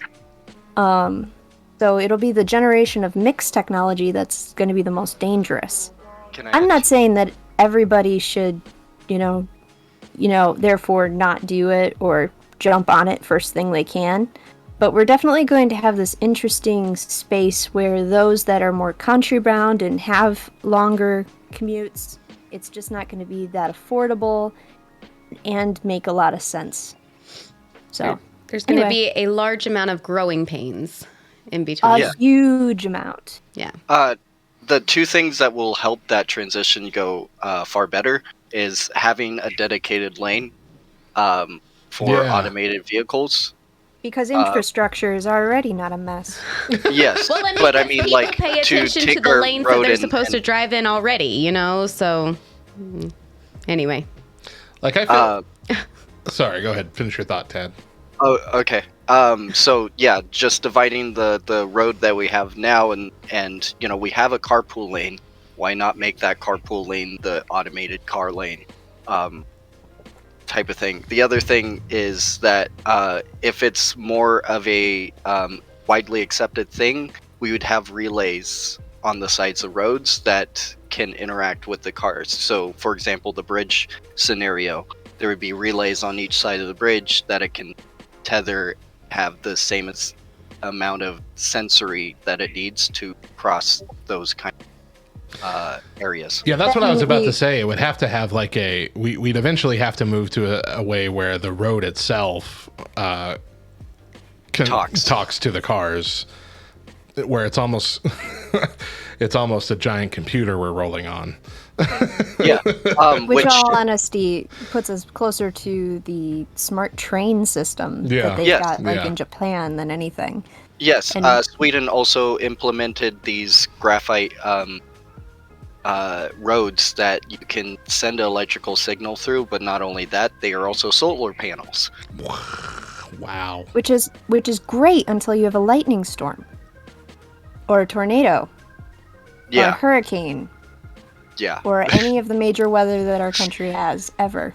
Okay. I am so surprised at how knowledgeable you guys are. Can I weigh in here? Yes. Okay. Absolutely. Because here's the Hi, thing. Matt. Hi. I have absolutely nothing to add to this conversation other than I really want to say I know zero, really, about either of you. I love you both, but I know zero about either of you. But listen, if your names came up on the next presidential election, I'm voting you. They know what they're doing. I promise. And not Bless only your that, heart. We have zero idea who would pay for it. You know, it doesn't even matter at this point. Y'all run for office. Tad please. and Trey, 2024. I'm not even I'm not kidding, guys. All honesty, I'm not kidding. I don't think we're eligible. I mean, are you over 33? 33? 33 is how old you have to be, right? I think, yeah. 35. I believe. Oh, 35. 35. 33 was how old Jesus was. I got 8 years. And Tad, if I'm recalling, you mentioned you were a 90s kid last time, so... yeah. You're younger than I so thought. Wow. We're not eligible. Sorry. I forget how old I am. You know, Fine, I'll run. there's hope for our future. That's what Mo's I'm older than hearing. me. There's hope for our future. Well, thank y'all so much. That was a lot to think about, and I'm sure there's a lot more y'all could have told, but we're running low on time. Yeah. But I'm thinking a whole lot more about this now than even when I had the idea to talk about it. For real. This is a lot of This is how it's supposed to be. a lot of good discussion. See, this is why we need them leading our country. They bring logic, and I'm just like, I just want control. No computer cars for me, thank you. Yeah. All right, thank you guys. I steer my own wheels. Me and Jesus, that's all. Thank y'all. Bye. Have a good one. That was fan-freaking-tastic. That really. Listen, I'm not kidding. I am not kidding. Tad, seriously. Million people. What are they doing In hanging 8 out more with years, us? I know, right? I'm gonna whisper Go solve this. some of the world's problems. What are you doing here? They need their own morning show. They can have an evening show. We'll keep the morning show. Yeah, I'll do the evening show. Yeah. All right, well, let's take a break here. When we come back, Chocoholics rejoice. Stick around. Good night. I'm so impressed and I'll Twilight admit it, with Tad and intimidated. Trey.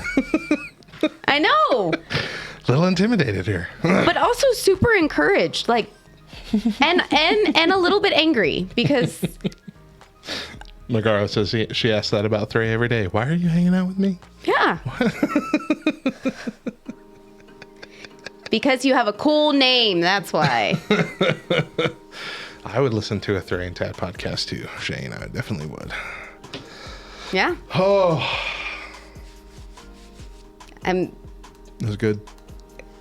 It would definitely... I feel like if I talk, I'm going to sound like an idiot. Critical thinking with Tad and Threy. That's what... Yep. Okay. Wow. All right. We're not going to gush over them anymore. They're going to get big heads. Threy's too humble for that. Tad, maybe.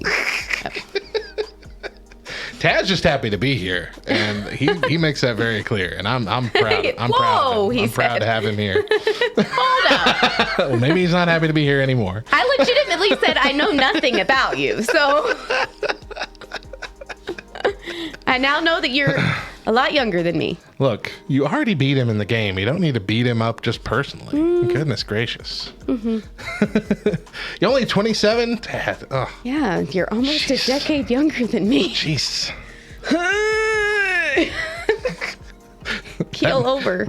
Reading your age made my back hurt. Yeah. Thank you. Matt, when did this happen? When did we become the old people? It started happening for me when I was 17. No, I lost just all my hair. because you went bald doesn't mean that you're old. People thought I was 35 when I was 19. What? 19. I'm not even 30. Wait, I am 30. I'm 36. See, I'm so old, I don't even remember how old I am. Yep. You might be old, but you chill. Okay, before I get depressed, here we go. Welcome back to the Back Row Morning Show. I'm Radio Matt. And I'm Mo. And for our radio and podcast listeners, we want to invite you to join us on Twitch when we record parts of our shows on Friday nights with our Discord buds. Not only do you get to interact with us both through the chat and audibly through our Discord, but there's a lot of content exclusive to the Twitch recording, like our pre-show chat and our end of the show taste test. Now, before we go any further, it's time for Mo's Fact of the Day. 28 U.S. states have an official state beverage. 21 of those 28 chose milk. Really? Yeah. Remember it's National Milk Day? Yeah. But that's interesting. 21 out of 28 states chose milk. Milk it's as got their a state a beverage. wholesome quality to it. Like, I mean, that's the mindset, you know? Yeah, because it's whole milk. It's not 2%. It's wholesome because it's some whole milk. It's not skim. But you think about, old TV shows where that's all the kid drank. Like kids Milk, at dinner yeah. eating green beans and drinking milk. Who does like, that? oh gosh. Blah. Blah. All right, now Mo and I are nerds of several flavors, but we're also nerds for several flavors. And every week we like to showcase junk food that has been recently announced or even spotted in stores or on menus. All right, so we're going to kick today off with 2 new Oreo flavors that are now in stores. Number 1, Ultimate Chocolate, which is a limited edition. It has chocolate cookies with 3 layers of creme, white chocolate, milk chocolate, and dark chocolate. Toffee Crunch is a permanent flavor, and it has chocolate cookies with toffee-flavored cream and sugar crystals on the inside to mimic the bits of toffee that are going to get stuck in your teeth without actually getting stuck in your teeth. That's how Topher exercises. What? Eating Oreos? A toffee crunch! Oh.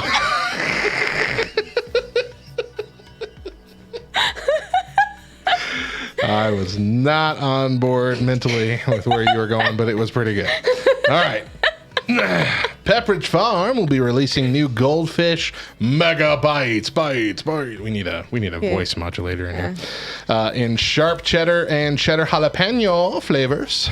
These are bigger and crispier than normal Goldfish. Just because we're in New Mexico doesn't mean that you have to say jalapeno like that. Cheddar jalapeno.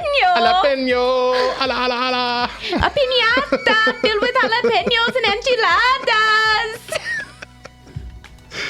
Oh, that's that Brian Regan joke. of I have a friend who thinks he's Italian, like he is Italian, but he doesn't speak Italian. He just says Italian in a couple words. It's like, oh yeah, my mother, she makes a great manicotti. She makes it al dente with a sprinkle cheese. Yep. Ben and I feel a bit attacked there. Not okay with that. Ben and Jerry's is launching new mint chocolate Chance ice cream in partnership with Chance the Rapper in early 2022. The flavor has a mint ice cream base with fudge brownies. I don't understand how this hasn't happened before. A mint chocolate chip thing, but instead of it being chocolate chips, it's brownie pieces. Yeah, I don't know. There's also going to be a non-dairy version with the base made with sunflower butter. I just want to say. I didn't know that's what they made it out of. Their non-dairy versions. How do you make sunflower butter? With sunflower oil? Oh, I guess. Okay. I'm sitting here thinking they're grinding up a bunch of sunflowers into a paste. Well, and they have sunflower peanut butter. Have you ever? Oh, yeah, yeah, you're right. It's really gross. You're right. They have You're it. right. It is really gross. It's not good. New Sour Patch Kids Not So Sour Grape and Peach candies will be out this year. Don't understand why. Why make them not sour? They're just fruit gummies. Not so sour. But why? So maybe it'll be a little Your sour. product name is Sour Patch. Why would you? Yeah, but it doesn't have patches either. It's a patch where you pluck the sour from. That's what it's implying. Like the Cabbage Patch? Gateway Sour, KY said. Just a little taste. Just a taste. Yeah. Just a taste of the sour to get you hooked. Exactly right. Get you coming back for a big bag of the kids or the watermelons. It was packaged 16,000 feet away from something else that was sour. And you can kind of taste it. Doritos Flamin' Hot Cool Ranch Chips and Fritos Flamin' Hot Barbecue Chips are coming out now. And Ruffles Flamin' Hot Cheddar and Sour Cream Chips will be here in February. So now they've gone beyond just taking every chip and making it flaming hot, and now they're taking every flavor of chip and making it flaming hot. I'm good with it. Yeah. I think the cheddar and sour cream is going to be hot. So you know those Pillsbury sugar cookies with the shapes in them? Yeah. They come out with for every holiday? So there's going to be some new Lisa Frank unicorn shaped cookies. You remember the Lisa Frank stuff? I do remember the Lisa. Yeah, What are you talking about? Neon sparkly garbage. 36-year-old woman. Of course I remember put Lisa on your Frank. Trapper Keepers. Every single folder. and your Lisa Frank. neon pink makeup boxes. With horses and unicorns and ponies and puppies and kitties. Yep. Yeah. So I don't know why. I don't know why now, but it's happening.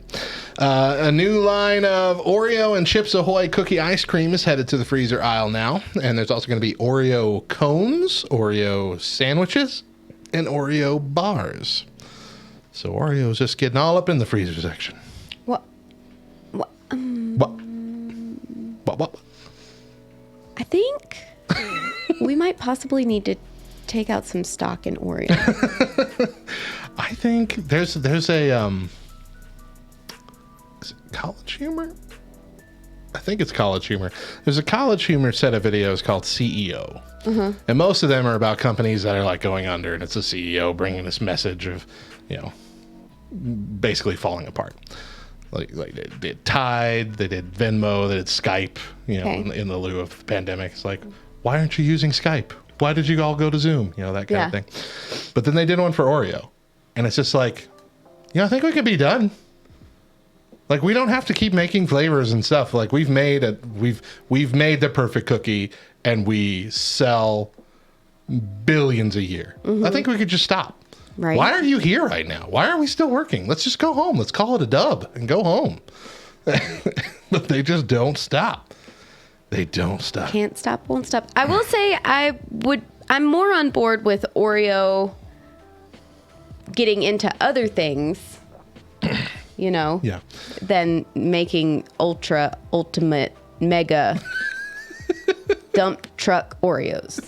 So Threadmaker in the chat is asking, were these not already a thing? And yes, many of them were a thing, but those were all like partnerships with other companies. It was like, Blue Bunny Oreo ice cream and stuff like that. These are all official branded Oreo. So these are coming from Oreo, Nabisco, whatever it is. Next up, new Chex Mix bars are hitting grocery store shelves. You want to try that again? Nah. Okay. There are 3 varieties: peanut butter, chocolate, cookies and cream, and birthday cake. So we're going for the sweet Chex Mix, which I don't enjoy. I only like the savory Chex Mixes, the traditional and the bold, especially. That bold is delicious. But I've been thinking how you'd put that into a bar form.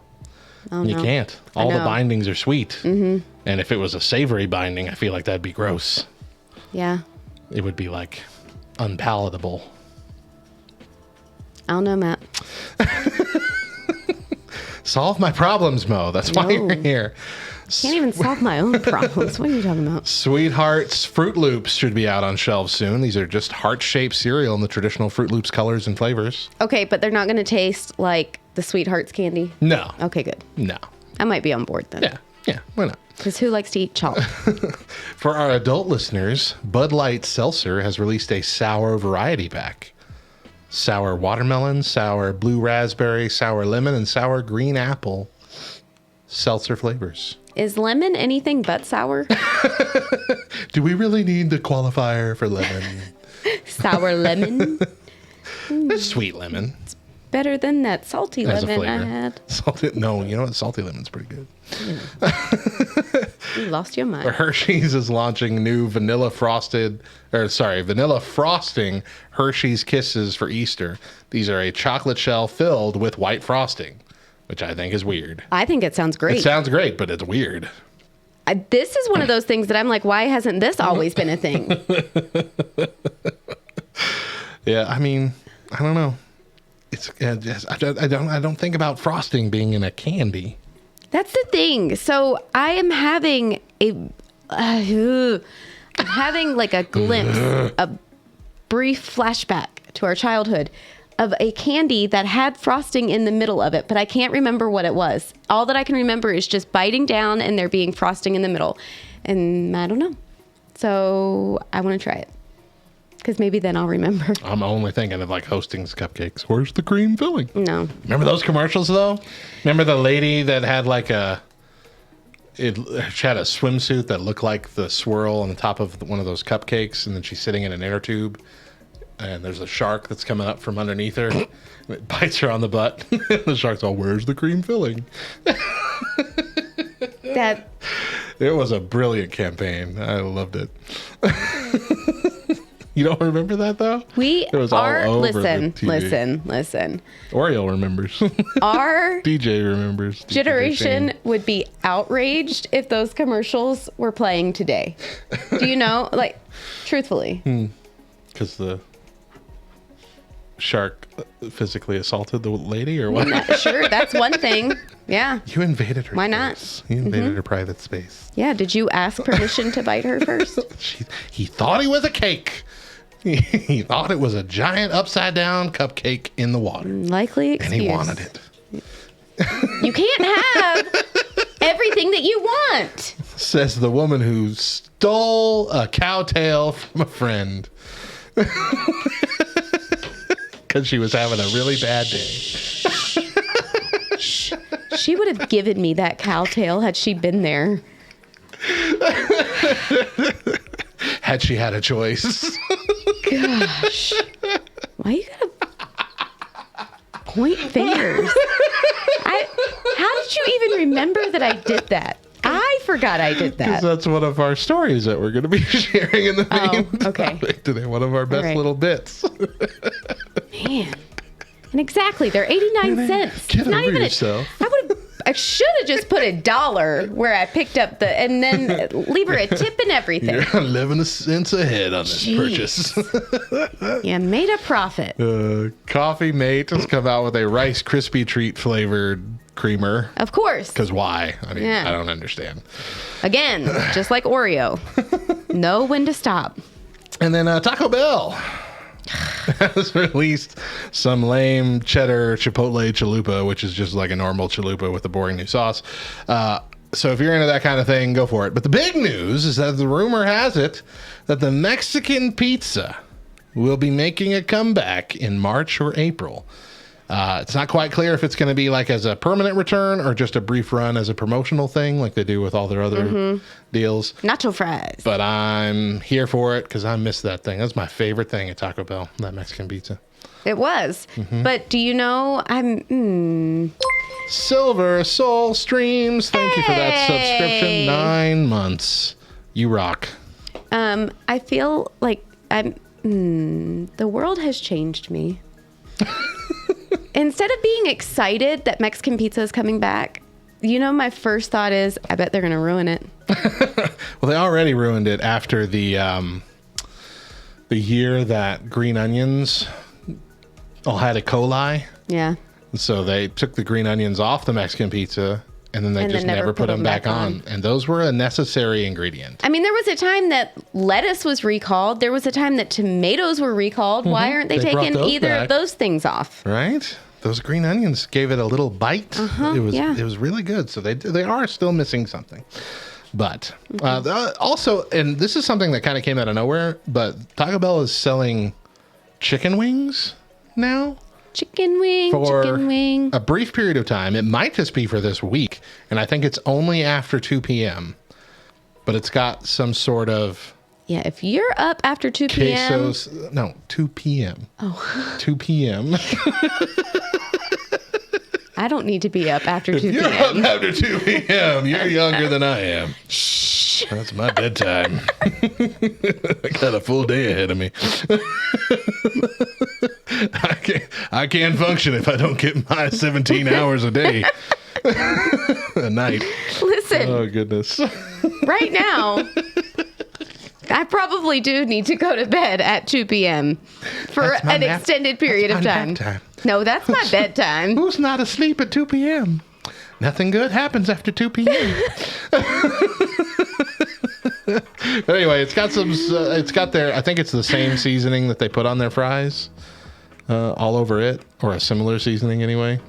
But yeah, I don't know. They exist. So are they just seasoned, or are they seasoned and sauced? I can't tell you that because I barely saw them today as a thing. Okay. Existed, but I saw the seasoning, little arrow pointing on it. So. All right. Go try them and you tell us. People. All right, let's take another quick break. When we come back, we relive some of our best show moments from 2021. Stick around. Oh, all right, that'll be our main topic for the Tuesday show. But for the Twitch show, we're going to move on to Wednesday. Moving on. Is KY bouncing to KY bounce? Yep, she bounced. Bounce with me. I missed it. But thanks for hanging out with us, KY, when you watch this inevitably later. Okay. See, now I'm sad that she left. Because she may be the only one who knows. Anybody in chat has been to Universal. You're going to have to let me know. Listen, so we were talking about, I don't remember what we were just talking about, but it made me think of this.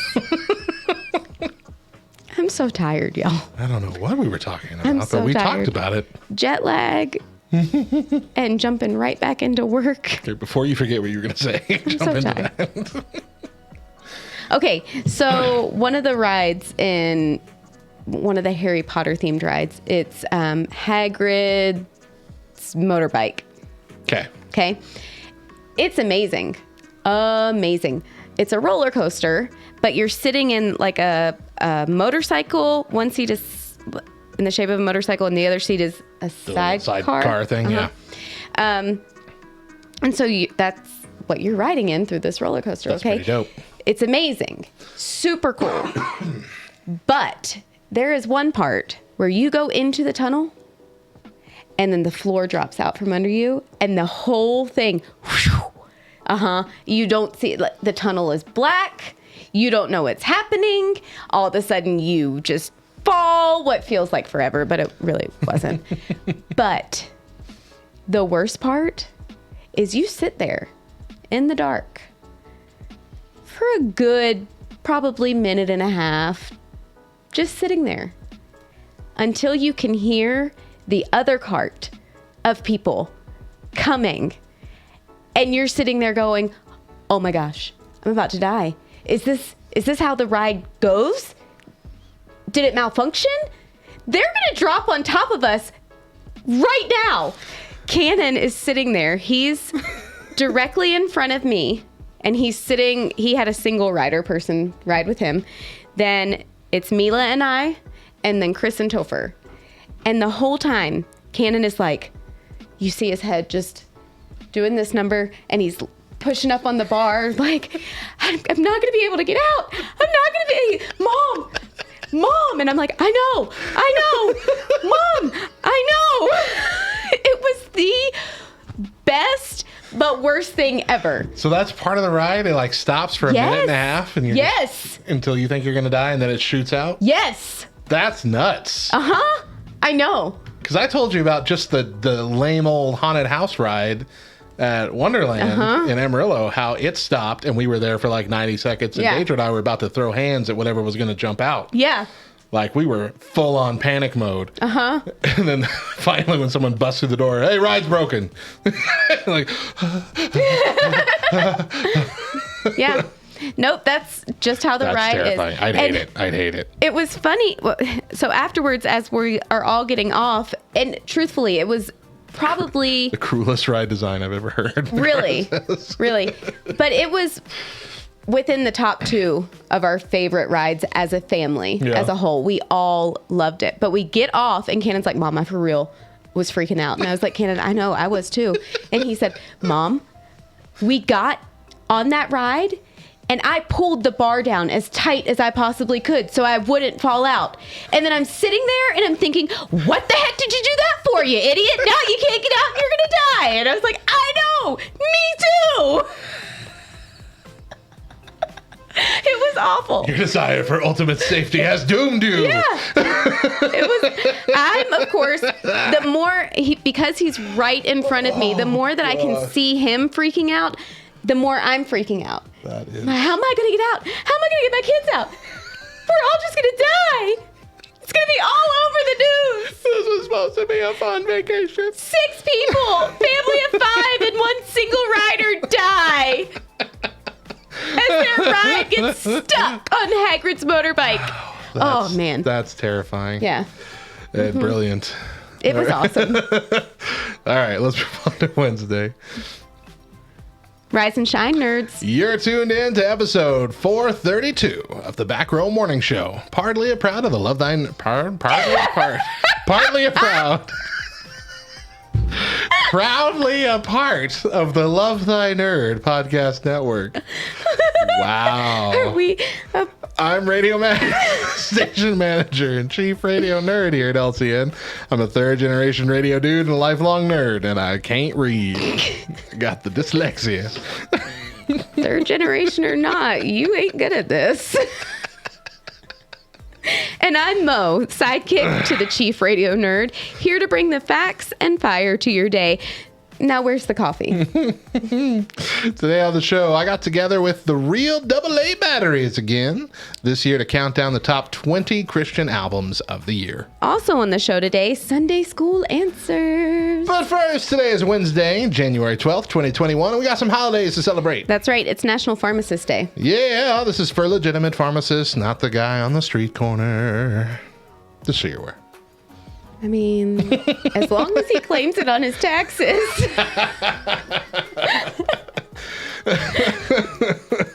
Just saying. There's a place for it.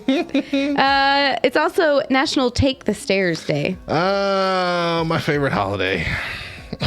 We take the stairs every day when we record. There are, there's a whole flight of them. In my house, I have to step up at least 1 stair every day to get into my house. So I took the stairs. See, that doesn't qualify. What if I do it multiple times a day? Okay, but you have to do it.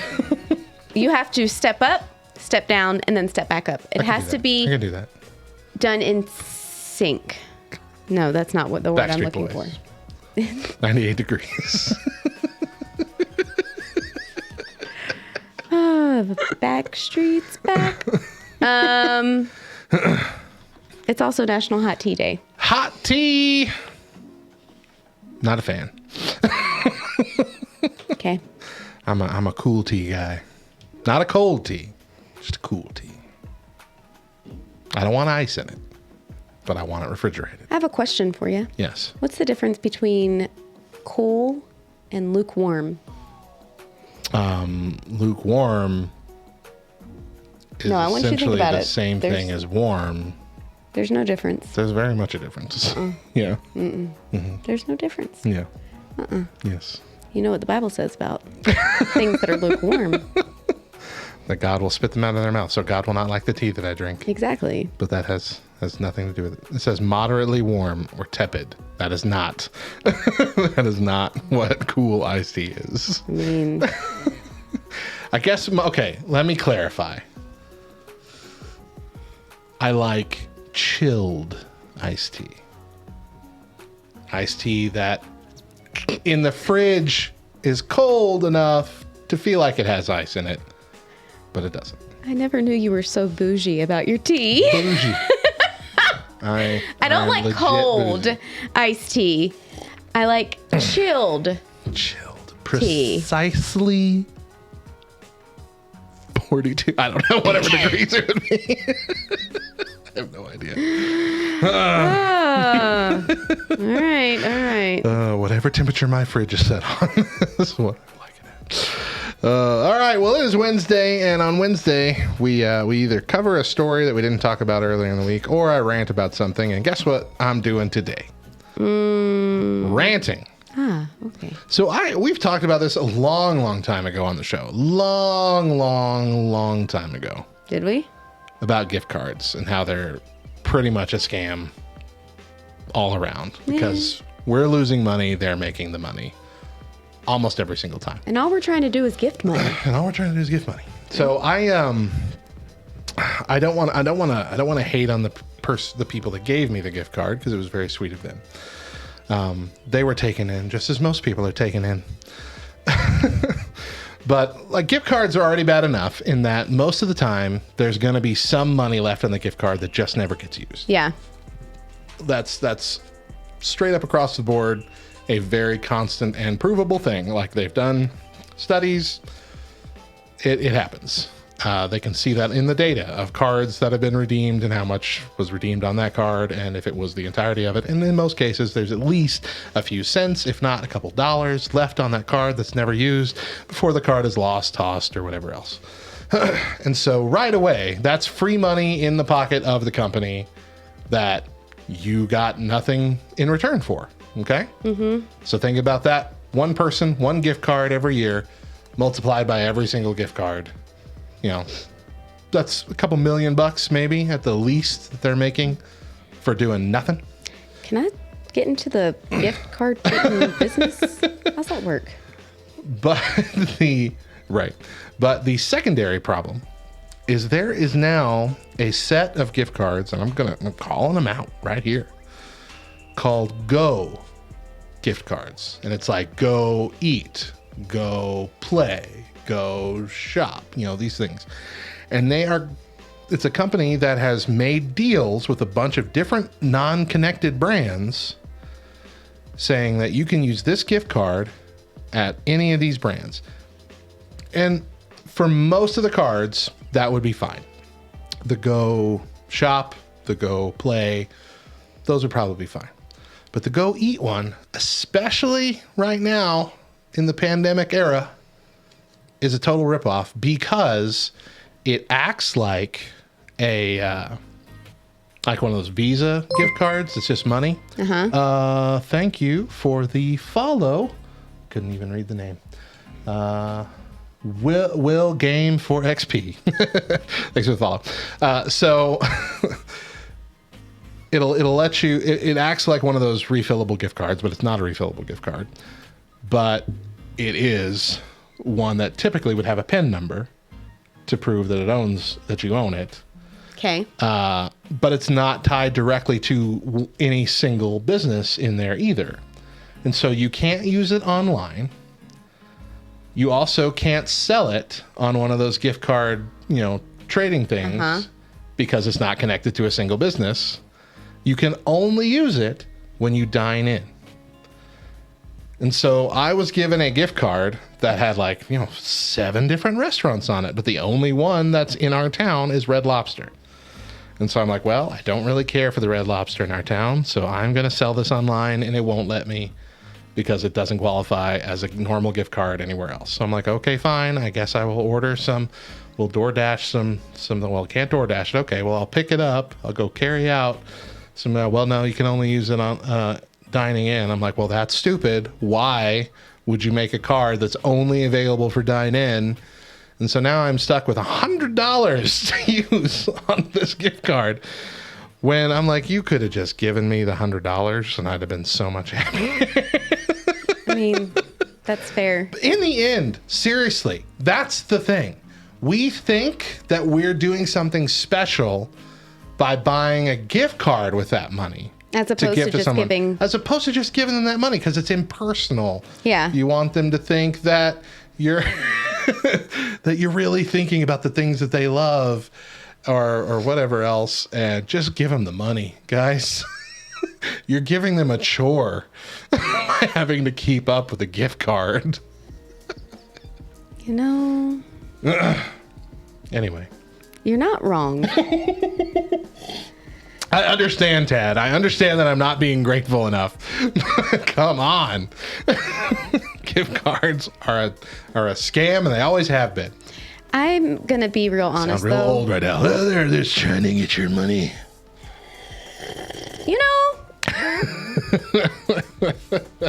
Here's a question for you. Because I was about to say, I will never give cash as a Christmas gift. I'll give cash as a birthday gift, but not as a Christmas gift. I understand that. But for the most of the time, though, most of the time, gift cards are given in the mail.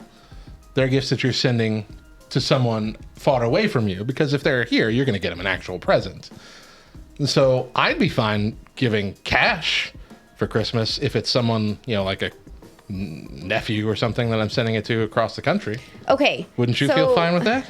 Yeah.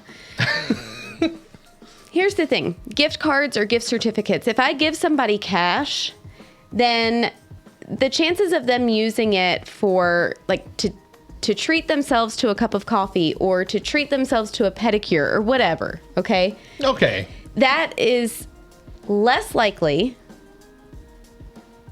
that they're going to use the cash for that and not just for gas in their car. Or, Sure. So it's not going to be used as a gift. But those seem more like gift certificate situations, which is a little bit different. Maybe not the coffee, but like the pedicure or whatever. Those you're buying an experience for someone. You're buying a special session. Yeah. As opposed to, $25 at McDonald's. Like, well, I don't like McDonald's. Well, that's what I spent your $25 on. So, yeah. You know what I mean? Mm-hmm. But coffee, I don't think falls into that, because as long as you know they like coffee, they're going to be happy with the Starbucks gift card. Because no. What? Not what? Starbucks. Oh, why? Why not? I'm proven wrong already. See? I mean, would I find something there that I could drink? Yeah. This is exactly what I'm saying. Then. It is that's true. You're welcome. I'm helping you prove a point here. I love coffee. I live off of coffee. However, if you were to give me a Starbucks gift card, I would be like, thanks.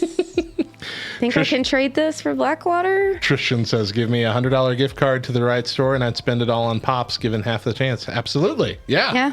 And I'd be much more happy with spending $100 on Pop figures than I would on shrimp Alfredo, I guess, from Red Lobster. Yeah. Also, another reason I will never give cash for Christmas is because there was one year, not too long ago, that my father-in-law legitimately forgot that it was Christmas, forgot to get my mother-in-law anything, and wrote her a check, put it in an envelope, wrote her name on the envelope, and stuck it on the Christmas tree. Hey, you know what? Sometimes, that was not a good Christmas. That's the best. Sometimes that's the best way to go. It was not enjoyable. Dre says, gift cards are ways to say, please don't use money in ways I don't like to someone sometimes. Yeah. Look, if I want to buy 82 ferns, I'm going to buy 82 ferns, Dre. I mean, they're all going to die. But I'm going to do it. I mean, they lived a happy life for that one day, right? Also, I have to tell you, while you were talking about gift cards and how there's always a portion of them left on, even though they've been redeemed. I was like playing this very 80s music video in my head of a bunch of gift cards with wings flying, singing, I've been redeemed because you've set me free. That's all that I'm envisioning. Just gift cards flying into heaven. I mean, look, their price has already been paid for. Yeah. See? Oriole says, what's in your cup, Mo? What exactly are you drinking right now? So it is apple cider. All right, let's take a break here. When we come back, I am back once again to try and take the title. Yeah, good luck. Stick around. It's after 2 p.m. She gets like this. She gets like this after 2 p.m. So what about gift cards as gifts to people you don't know, like a white elephant or the homeless? Is McDonald's gift card different? I mean, well, a white elephant I feel like is bad depending on the kind. Like, again, if you went with something a little safer, a little more universal, like coffee, I think you'd hedge your bets there as a white elephant gift. Giving a gift card to a homeless person for food, yeah. If you give them a gift card to GameStop, then no, not a great idea. You know what I'm saying? It would depend on what kind of gift card. So yeah, as you say, like a McDonald's gift card there, I think would be fine. Yeah. I know there's always that debate on whether or not you should give homeless people money, and that's a difficult debate to have, especially like in Christian circles, because we're afraid, well, what if they use it for drugs or whatnot? And then you have the whole, well, I mean, it's our job to give and their job to be obedient with it, and it's hard to know if that's your responsibility or not. But I think you cut out that debate if you just give them a gift card to McDonald's, and I don't think it'd be a problem. Do you disagree? I mean, there might be something I'm not thinking of. No, yeah. I agree. Okay. Completely, 100%. I will say we did a gift exchange with a few friends this Christmas, and one of the families in the gifts that they brought, and again, it was white elephant, so we didn't know who was getting what, at the end of it, but they put gift cards to Bandolero, which is our local brewery downtown. And so thinking in terms of just like a random white elephant gift exchange. That's that idea. Could be pretty dangerous, not knowing. That could even be stumble block worthy. Yeah. That's not well thought out. Yeah. Let's just say that. I mean, for the people that we were with, we all knew it was fine, but that's something at first I was drunkards. Like, well, I was thinking that's a really cool gift. That's a way to think outside the box, but yeah, maybe not. I want that one. I will say if I get a gift card that I am not a fan of, I look at it and I'm like, okay, I'll be giving this to someone else. Re-gifting a gift card. All right, we are going to play a game and we need judges. We need 3 judges. I don't remember who our 3 judges were before. Judy. Steve Harvey. He's the newest one. And Judge Joe Brown. There you go. We got our 3 judges. Now, we need 3 judges for our game. I know KY is out. She was one of our judges last time. Oriole was one. I don't remember who the other one was. Was it Toffee? Judge Dredd. It was Toffee, wasn't it? No, it was Toffee, wasn't it? It was not toffee. I feel like it was. I'm almost certain it was toffee. It wasn't toffee.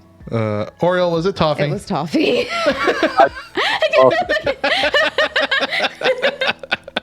I think it was toffee. All right, so we got Oriole. We need 2 more judges. So we're playing Sunday School Answers, and basically what you're going to be doing is picking the funniest answer. So it's not that hard of a thing. We just need consensus. Tad, you can jump over. in if you'd like. Please.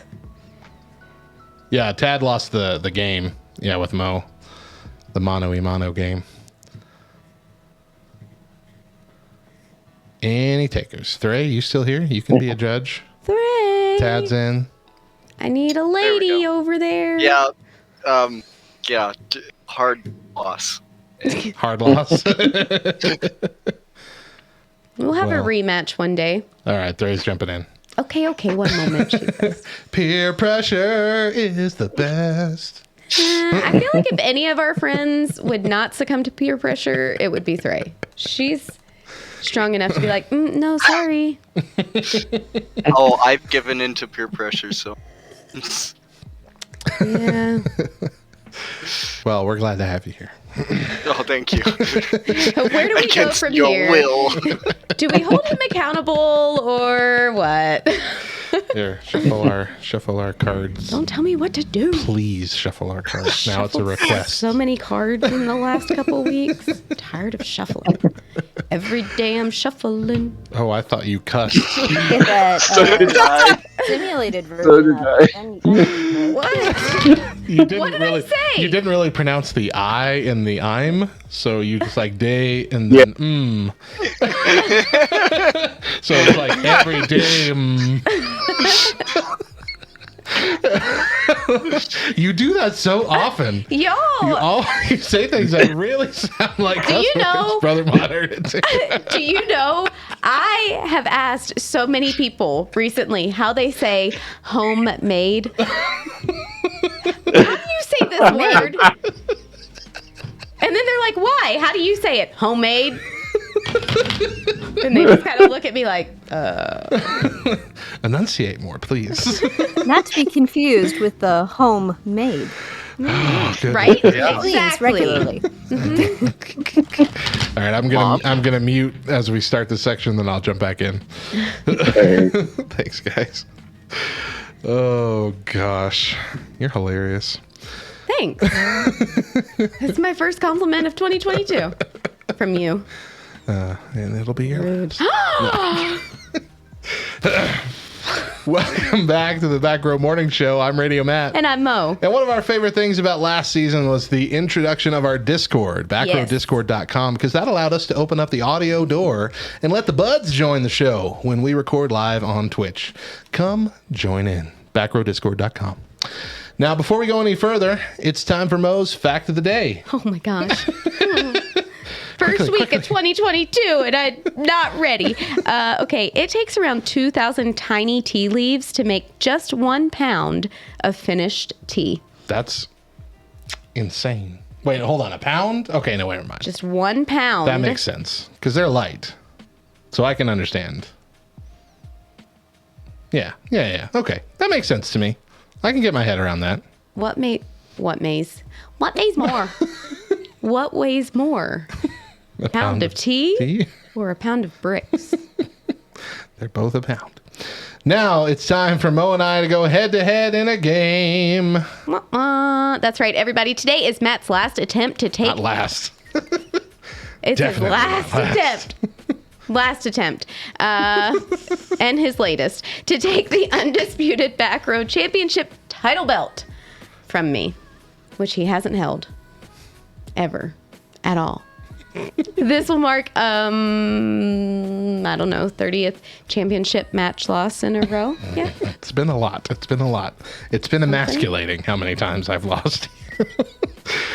Oh gosh! In our season 7 finale, we played a game of Sunday School Answers, where for each dilemma we played 2 answer cards, These are my and a team of 3 judges voted on the funniest answer for us. First one of us to win 5 rounds wins the game. Now, we used the Sunday School Answers Christmas edition last time, but this time we'll be using a blend of all of our other decks, expansions, and boosters.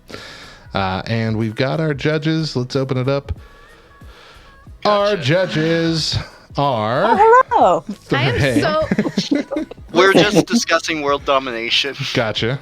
Well, of course. No. Of course. But our judges are Thray, Tad, and Oriel, or Brian, whichever you want to call him. And so, if y'all didn't hear the rules, so we're gonna read a dilemma, and then Mo and I are each gonna pick 2 answers from our hand of answer cards, and then we will be reading all 4 of them with the dilemma, and y'all's job is to vote on the funniest one that you think it is. Last time it worked out really well in that there was always a consensus of at least 2 of you agreeing on which the funniest one is. But if there is a 3-way tie, Oriel gets to make the final decision because he's known us the longest. Okay. Seems fair. I have power. You gotta get something for sticking with us for this long, right? For having not been driven away. Also, Yeah. you know that... I'm not in the autonomous car, so I have some control. Not to mention, you can, have factor in which one of them paid you more, the... Yeah. Oh well, he won't know which one is whose. So that's a good true. point. That's Because true. we're gonna alternate. Basically, both of us will alternate each round reading all 4 of them. So you won't know whose came from whom. So just Okay. listen for Radio Matt's voice. Got it. All right. It'd be good. Here we go with the first dilemma. The Olympics this year added a new sport, synchronized blank. All right.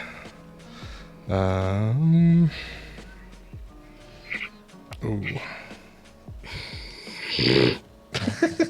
That one and that one. Okay. I'm gonna draw my cards. All right. All right, you got yours? Mm-hmm. Oops, Oh, sorry. sorry. My bad. All right, I will read these ones. All right. The Olympics this year added a new sport, synchronized brunch. The Olympics this year added a new sport, synchronized straight-up no-frills legalism. The Olympics this year added a new sport, synchronized vigilante justice. And the Olympics this year added a new sport, synchronized the latest right-wing conspiracy theory.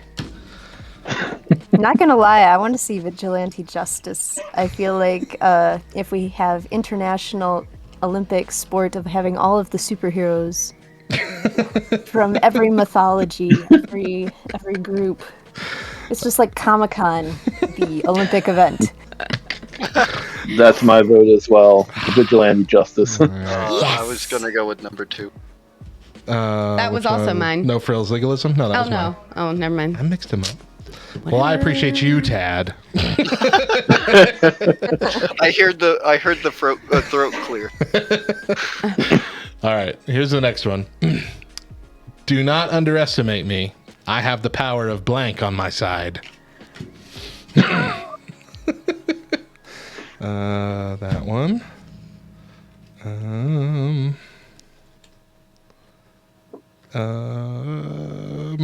That one. Okay. Those are my 2.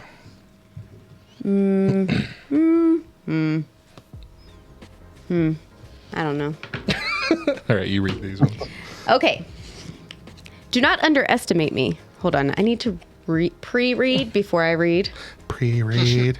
Preed. I need to preed. All right. No, I need to pre-read. Okay. Do not underestimate me. I have the power of my most romantic move on my side. Do not underestimate me. I have the power of my... Hold on. I read it wrong. I have the power of potatoes on my side. Oh. Ooh. Do not underestimate me. I have the power of Luigi's pent-up rage on my You side. having trouble reading? Listen, I'm having trouble this week all around, okay? And lastly, do not underestimate me. I have the power of having the high ground on my side. Oh, Oh, I know what Oriole's voting playing the for. Oriole. Hmm. Okay. So, we have the high ground. Luigi's have Pennant Bridge, Luigi. potatoes, potatoes, Potatoes. and my most romantic move. Gentlemen, Potatoes. but you beat them and you mash them and you Yeah, stuff them in a spoon. Two. they're very powerful. There's Very not supposed to be flexible. any comments I'm being sorry, made. you're right. It's your I have to go with high ground.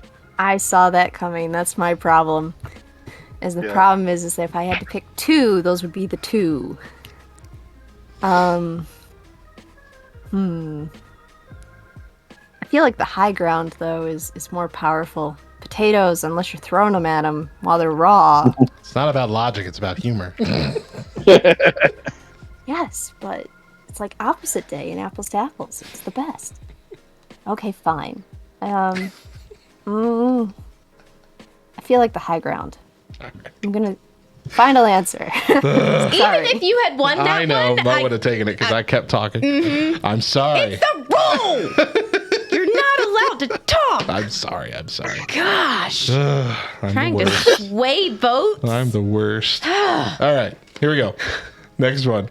I'm not anti-vax, but I'm willing to bet those booster shots have blank in them.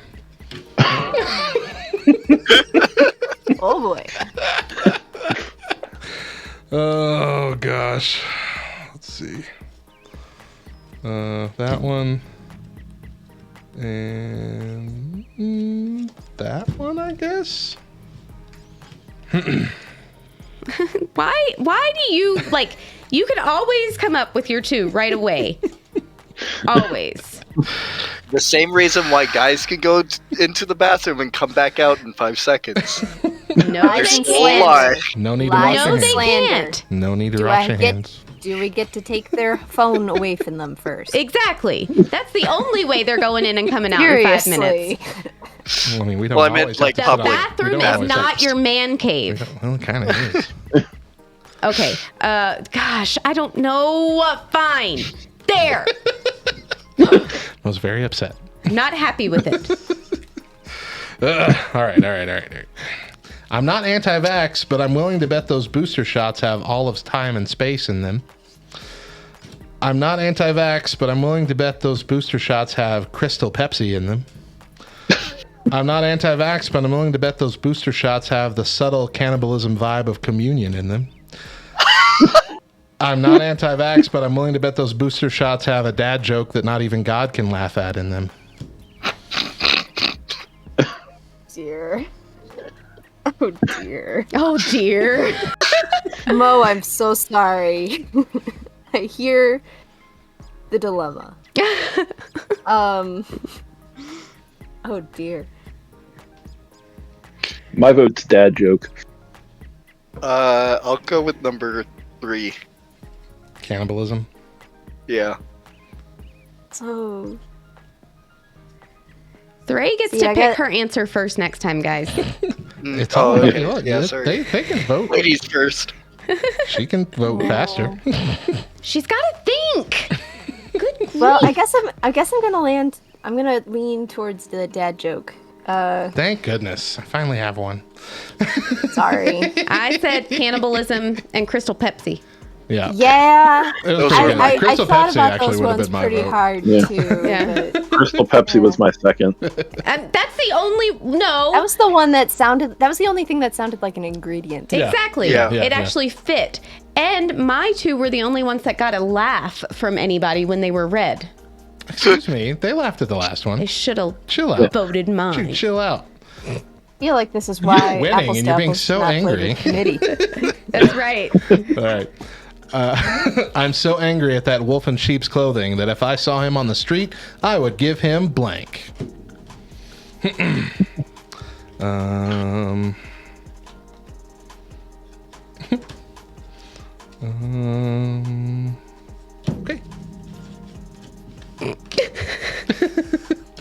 Okay. Okay. Okay. All right. You get to read these. we both made the mouth noise and we were about to do Cardi B's thing and then we stopped. Oh my. All right. I'm so angry at that wolf in sheep's clothing that if I saw him on the street, I would give him pumpkin spice lattes. Those are delicious. I'm so angry at that wolf in sheep's clothing that if I saw him on the street, I would give him Gotham City insurance rates. I am so angry at that wolf in sheep's clothing that if I saw him on the street, I would give him Superman's daddy issues. We are on theme tonight. And I am so angry at that wolf in sheep's clothing that if I saw him on the street, I would give him my pants, which are currently on fire. That's right up there with Gotham insurance rates, man. Superman daddy issues. Oh. But Jonathan Kent is a great dad. I will fight you on this. But he's dead. No, I'm kidding. He Yeah, is so sometimes, Batman's and dead. sometimes he's not. Depends Really on the depends on what yeah, comic yeah, you're yeah. reading. Okay, putting the nerd card in my pocket. Talk later. Talk later, she said. I do have a dad joke for this, though. Ay, ay, ay. Go I ahead. think the dad joke was already made, but yes. What's your dad joke? We're Wait. waiting. Oh, sorry. Yeah. Did you know you can scare a sheep when you take its wool off? You can give it sheer terror. It's a bad joke. Okay. Bad joke. Other votes. What do we got? One for Superman. I'm going Gotham insurance. I'm rates. going Gotham. That was my Oh. answer. I'm so sorry. Both of them were mine. Listen, I hate pumpkin spice lattes, so I hear it. That was my second one because I hate pumpkin spice lattes also. Oh, but See, mine was PSL. Pants on Fire. That was my second. I am PSL I all laughed the at way. both of them. All right, next one. because you're basic. So this one isn't a fill in the blank. Yeah. It's an answer to a question. Which sin will your priest refuse to forgive in confession?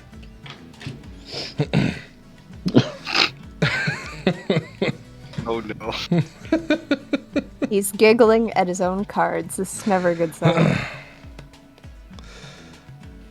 Oh man. I just know some of the answer cards I've seen from these decks and thinking of some of the ones I could come up with. Okay. Yeah, I have to See, get that's the myself. thing. The answer you have in your mind is never the one that you get in your hand. Never. Right. Yeah. Exactly. Or you draw the perfect answer right after you lay down your two. Oh, 100%. Right. Yeah. And the person next to you becomes your biggest confidant because you have to tell them the superior answer that you Yes. just drew. Yep. I feel bad about this one. I feel like I'm gonna lose this one. Mo's got some good answers here. All right. Repent. Which sin will your priest refuse to forgive in confession? Subjugation. Which sin will your priest refuse to forgive in confession? Accidentally crushing my taco. Which sin will your priest refuse to forgive in confession? Phoning it in. Which sin will your priest refuse to forgive in confession? The blasphemy of eating a Popeye's chicken sandwich.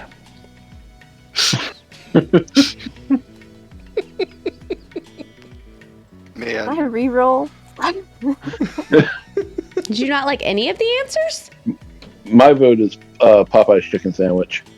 Yeah, I have to go with that one. Yeah, that's Well, a good there's one. two. You're good. Mo wins. That's a great card. As soon as I saw it, I'm like, yep, Yeah. that's the one. Ew. And taco. Chicken sandwich. Taco was good, but the chicken sandwich. Taco is my next one. Yep. All right. Next card. If I seem a little down today, it's because I accidentally signed up for blank.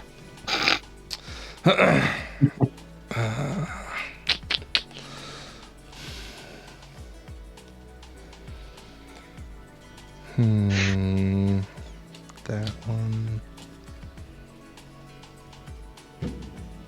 And I guess this one?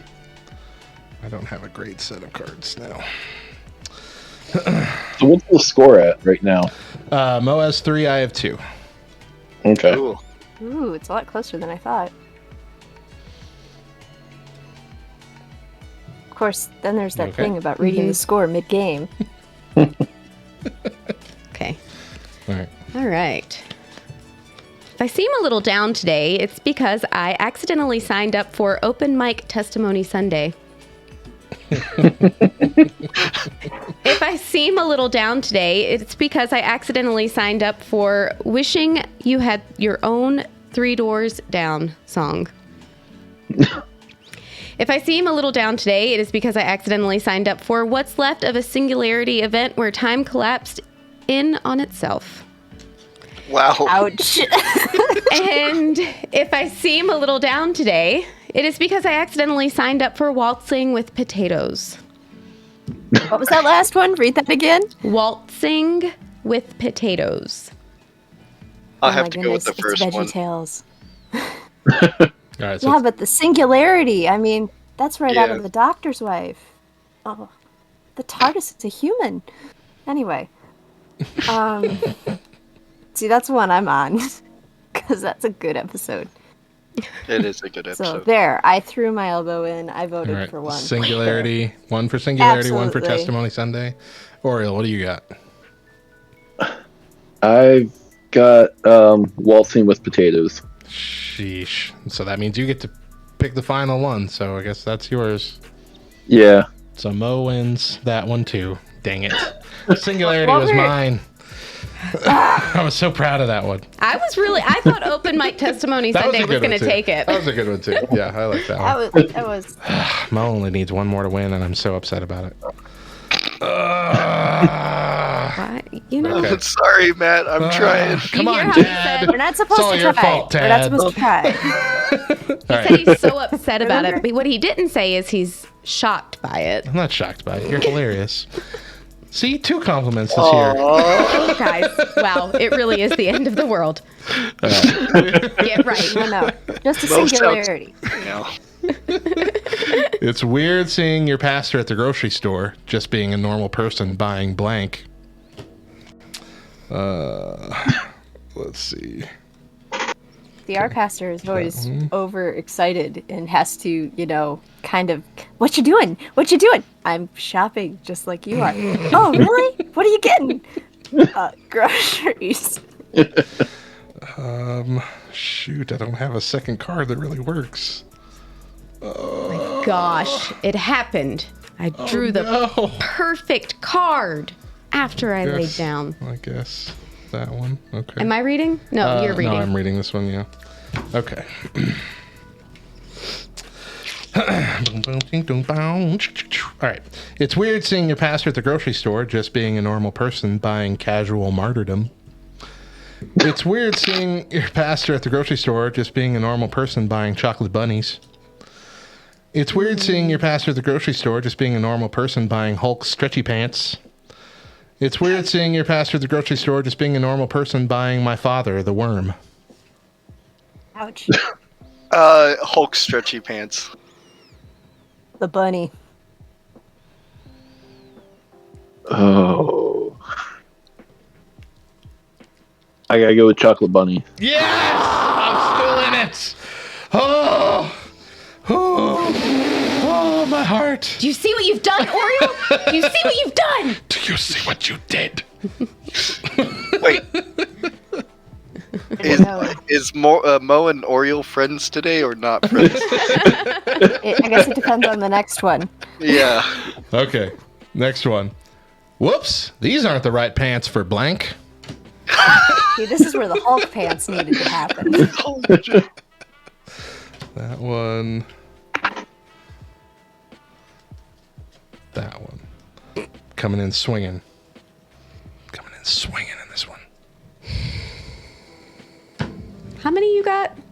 Huh? How many more do you have to win to win? Oh, 2. We're not tied yet. You only need one more. Oriole, this is all your fault. I'm sitting over here Mo's with my nervous knees now. shaking, feeling like there's turbulence in the studio. Oh my goodness. Oops, these aren't the right pants for. Good grief. Need a card. Shut up, Matt. Definitely. Shut up. Going with that one. Should I circle around the next answers for 30 miles, or? Yeah, that's exactly what you should do. Oh my gosh. Okay. I'm reading this one. You read that one. I'm sorry. My bad. My bad. Okay. Whoops. These aren't the right pants for premarital hand-holding.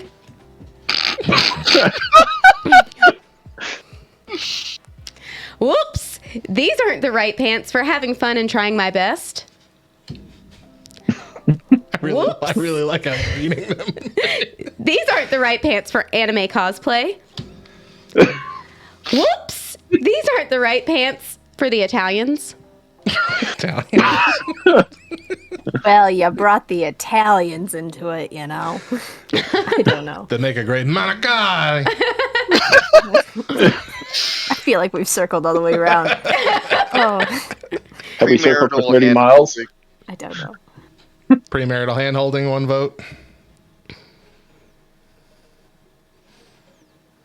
Come on, Oriole. Come on, boy. Let's go. Come on.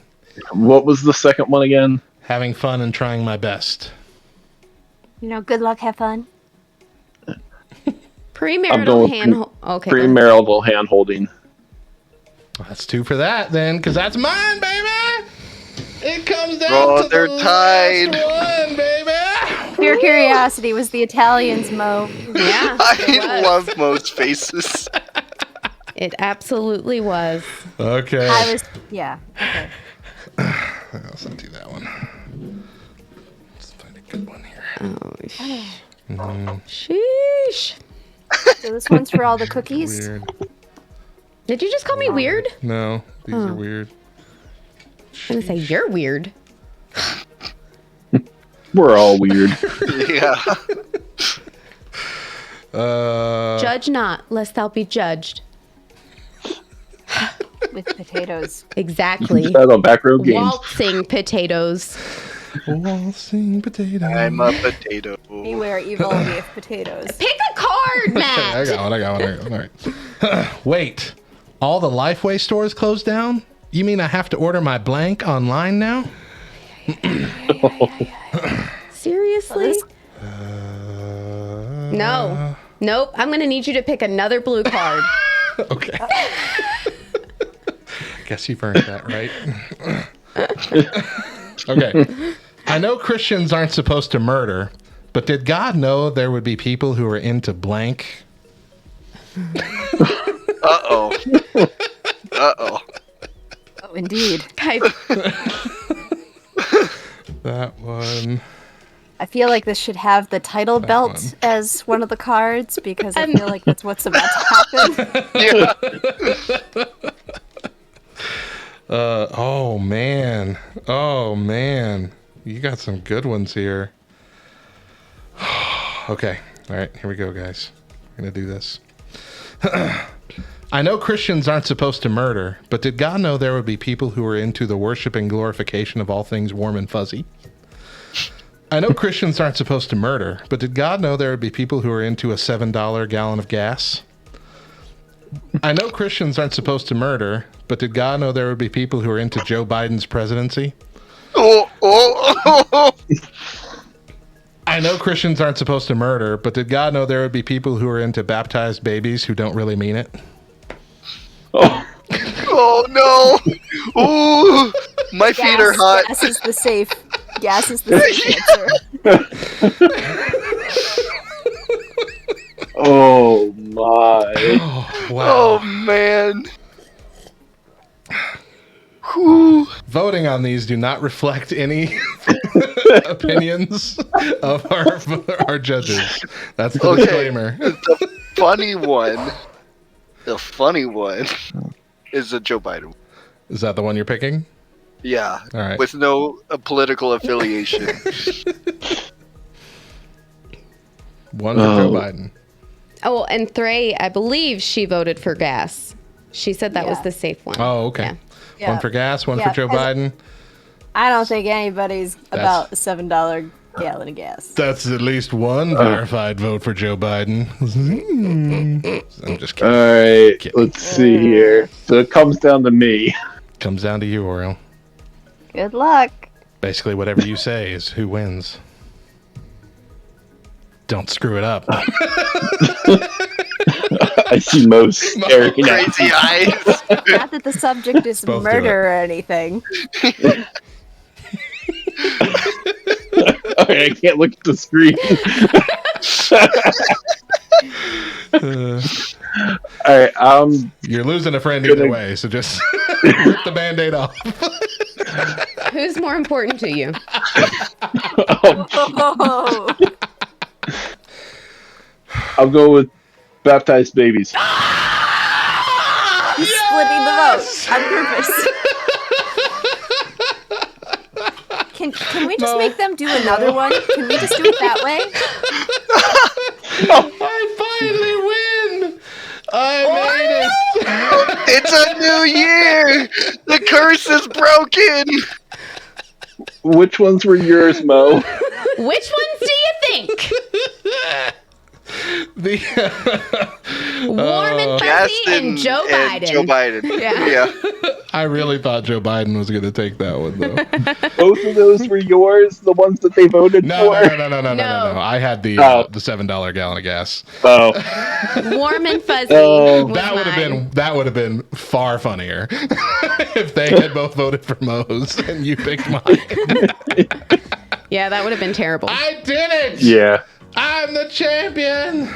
I'm Maddie Two Belts. I just want it to be known. Hold on. This is I'm where sorry, Mo. the irony comes in. I'm not even upset that you won. I'm upset with Oriole. That's the person I'm upset with right now. Oh, Especially because I've been making so much fun of you, Matt, for never being able to win the second game. You're the one that's Exactly. always on Moe's been side. on Moe's side. Yeah. Always. Meanwhile, I'm going in to change our Listen. overlay right dang now. Apparently, Oriole knew something. I'm going to say that he's got the gift of prophecy. He knew all this time that you really weren't going to win. Oh, gosh. He didn't say it today, though, that you weren't going to win. Oh. He didn't make that comment. Oh, Oh, yeah, well, you're right. I didn't. You But didn't, look- you didn't name it and claim it. No, I didn't name it and claim it. Does it work like that? But Can look- you name it and claim it for your friends? No. Oh. You can't name it and claim it for anything. Well, But I mean, hey Mo, look on the Work bright side period. though. At least you're smarter. You've beat him in trivia things before, so This is you can take it that. So but here's the thing. I want to be funnier. I don't care about being smarter. Well, stupid Canva's sticking it to me because it won't let me change it right now, so I'll have to do it later. Because even Canva can't believe that you won. yeah, Like, our whole website was not prepared for this. Sorry. This must be a mistake. Well, thank you three so much for, and of course, you know, we're joking and we're very appreciative of Absolutely. you playing and being Yes. judges for us. Very fun. We're definitely going having to keep us. playing this game in the future because it is hilarious. It is. yes it is. Yeah. All right, we're going to end the call. Thank y'all again so much. Love y'all. Thanks. All right, Bye. love you guys. See Have a Oriole. good one. Just kidding. You know you're picking up all those cards, right? You threw across the room. and Listen, I will pure pick anger. up. Hold on. I will pick up all those cards when you pick up the trash that's been sitting over there for about why a don't you take a year. look? Why don't you take a look? Oh, you Why actually don't you did take it? a look? Is it a new That bag year? is gone. Is it a new year? We really are starting I out. cleaned this whole, well, most of this room. Enough of this room for you to not be able to make fun of me. Oh, gosh, that was fun. All right, let's was take fun. another quick break. When we come back, Radio Matt joined the Real AA Batteries to rank the top 20 Christian albums of 2021. Stick around. Oh, and that's the discussion for then. But now we need a question from Twitch. That Baja Blast is not in the studio. There is still a case of the melon back there behind the new addition to the studio. Oh my gosh. Ultimate Warrior. I'm pretty sure he was moving earlier. And I'm not kidding. Like, you're going to have to go back and watch because I look and you're in the middle of talking. And I know that I was making some weird faces because I also know that he was moving. John got me a full life-size cardboard cutout of the Ultimate Warrior for my Christmas gift for 2 words. And I was filming as Mo was coming up because it's behind the door. Did you not upload it yet? Did you not share No, it? I didn't share it yet. I will, though. But yeah, so it was good. It was a good reaction. It wasn't a flamboyantly scared reaction, but it was definitely one where she about keeled over. So it's fun. So here's the thing. I think that it would have been because when I first came in tonight, you were in the bathroom. And then I went and heated up my tea or cider. And when I came back through, you were already upstairs. Yes. And so I called up to you. You up here? And you're like, yeah.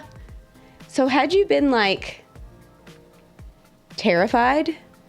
Yeah, I'm up here. Like freaking out. Then I really would have freaked out because you did this whole like looking at me, looking towards the corner thing to get me to look over there. So then I would have really been like, I'll remember that for 10 the years next from time now. you Next time. try to kill me. So what is one resolution you have for the new year? And what is one resolution you don't think counts as a resolution? Ooh, that takes some thinking. We don't like to think. That's why we're not running for presidential candidates. One resolution you don't think counts as a resolution? I'm having a hard time coming up with a thought on that. I mean, I'm thinking of things like you give up for Lent that are not really all that great. Like, I'm going to give up grape-flavored candy for Lent. I call shenanigans. Let's just do the resolution. Unless you have a good answer for the other one.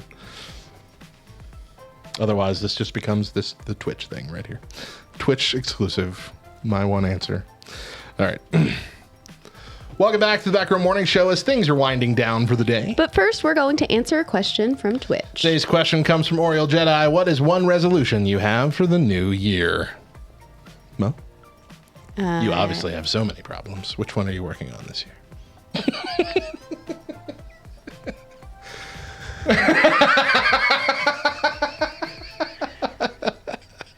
You know? The face she just made. To succeed in taking over as the one and only host of the Back Row.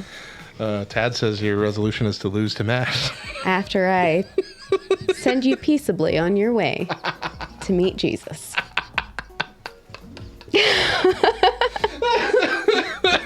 Listen, now if anything happens to you, I'm like... Now you've just admitted to the world. Mo's the first person they're going to be questioning. Yeah. It really wasn't me. Whenever it happens. I mean, I'm just saying. I am not the one who threw him in Green Acres Lake. You know... On the night of the 12th. All I would have to do is trip you because 1 second in that lake and you're gone. You did. Yeah. It's like that vat that the Joker fell in. All right. Okay, you ready? Yeah, resolution time. So I don't have a resolution. Actually, my resolution was to not make a resolution. Why? Okay, here's the thing. I have found out something about myself this past year. Okay. I fail a lot. And then when I fail, I like self-deprecate a lot and kind of become like this ball of life hater and self-hater. And it's not pretty and it's not good. So I'm choosing to not fail. And the only way to not fail is by not setting myself up for failure. Can't lose if you don't try. Exactly. I'm not saying it's healthy and I'm not saying it's right, but it's a step. Okay? No, I too don't actually set resolutions because there is that mindset of you're going to, every resolution pretty much fails by February. But I do have goals for this year. My main goal, I guess, is to get back more consistently on keto, which I've been off and on with for the last several months. But I need to hit that day where I lock it in like I had the first go round back in 2019. So my goal is to hit that sooner rather than later. And I think it'll be a little easier once I acclimate to this new life with this baby all the time. Because I actually was doing really good Like, I made it a solid week without screwing up. And then Deidre went back to work after her 16 weeks of maternity leave. And, whoo boy, did it go out the window quick. Like, day 2 of that. And I was like, I'm going to Taco Bell. You can still get keto at Taco Bell. Yeah, but that's not That was the only time I liked Taco Bell, was when I was on keto. That's not the way I got to go to Taco Bell, Mo. Yeah, that's true. No, actually, you could get a Doritos Loco Taco it's just 10 carbs. Really? Yeah. So every now and then, if you just need a taste of Taco Bell, I think that taco is probably the quintessential Taco Bell item. That's what you go for. That and a not Code Red, Baja Blast Zero Sugar. I just got a bowl of the steak Yeah. with that'll do it, nacho too. cheese Steak, nacho cheese, and a little bit of the red guacamole sauce. and sour cream. Yep, it was delicious. Thank you for all the encouragement I see in the chat. But yeah, that's about it. So, Mo, let's end with our verse for the day. Our verse for the day is 1 Thessalonians 5:11. Therefore, encourage one another and build one another up, just as you are doing. That's going to do it for our show today. Remember that we air our full morning shows first exclusively on LTN Radio, LTNOnAir.com, every Monday through Thursday at 8 a.m. Eastern, with an encore at 10 a.m. But if you miss a day or just can't catch the show live, you can find all 3 of our full shows and our weekly main podcast by searching the Back Row Morning Show on Spotify, Apple Podcast, all the podcast apps. Subscribe, rate 5 stars, and leave a review. Or don't. We're not your parents. We won't be mad. Just disappointed. And also, the podcast feed will offer a weekly highlight episode focusing on just our main topics for the week for those of you who can't commit to the full 3 hours a week. And make sure you're following us on all the socials. We're on Facebook, Twitter, Instagram, and TikTok. Just search for @TheBackRowLTN and connect with us. Tune in tomorrow morning for the Back Row Rewind, where we will bring you a classic episode of the Back Row Morning Show. Once again, I'm Radio Matt. And I'm Mo. And remember, if nobody else tells you, we promise it's true. Jesus loves you, nerd. Okay, Matt, you're going to have to go downstairs and turn the air on. It is like stupid hot in here. It's real hot. It's real hot. My upper lip is sweating. I'm not even kidding. Got that lip sweat. And when I'm hot, I get angry. So. Oh, so that's what you're blaming on throwing the cards across the Oh room. no. No, that was legitimate rage. Yeah. No. Do I have to get a new blue chip? Do you? That wasn't rage. No, that was showmanship. Okay. That was entertainment value. That's what you were doing. Okay. All right, we got one last thing before we go, and that's our taste test. Mo's got a taste test. I do. But you don't have to give me just a second so I can cool off, because, like, for real. It is hot. I'm dying. The back of my knees are sweating. We'll do that, but we got to finish the show. Fine. Guys, just know it's not going to be pretty for the next few minutes, okay? Here's our taste test. Oh, no. Oh, no. Oh, no. I'm not looking forward to that. Fruit Loops gummies. Gross. I saw these in the store and I about vomited just from the thought. Oh my gosh, they smell like the cereal. That's not going to be good in gummy form. It's been so long since I've had Fruit Loops.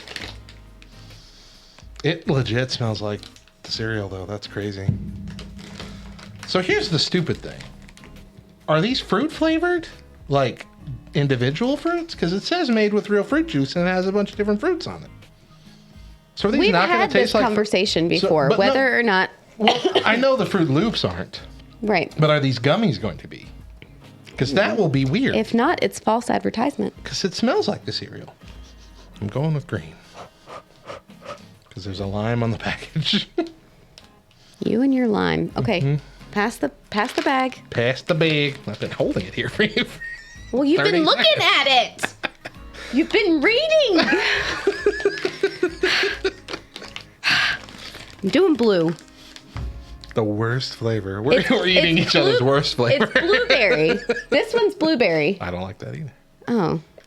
All blue colored candies are gross. All right, are you ready? Yeah. Wow. They taste like Fruit Loops. This is weird. What's the point of saying there's fruit in there? But then as you chew, they don't taste like Fruit Loops anymore. It goes away. No, it's still there. But literally, what's the point of having real fruit juice? Yours doesn't taste like blueberry, does it? Nope, nothing like blueberry. Mine doesn't taste like lime. You want to know why? Why? Here's why. Because the third ingredient is apple juice from concentrate. That's how they get away with saying that there's real fruit juice in there. Are they allowed to put all the other fruit pictures on there and still say that? Yeah, of course. No way. I guess they're covering it all, the rest of it in natural flavors. Must be some minimal trace amounts of these other fruits. Citric acid, I mean. That too, yeah. Wow. Okay, so thoughts. I'm going to eat another one. They're not bad. They taste like gummy Fruit Loops. They get a little sweeter as you chew on them. They're not bad. They're better than the Fruit Loop Pop-Tarts that we had a couple months ago. Way better. I'd eat these. I wouldn't buy them. But if someone bought them for me, I'd eat them. I'm not going to eat any more. The red is not good. Okay, now I got to find out why. How is it different? I don't know. It's almost as if it has zero flavor and you're just crunching on gummied sugar. There is less flavor. Yeah. That's weird. That's bland. Mm-hmm. Okay, so they are kind of different.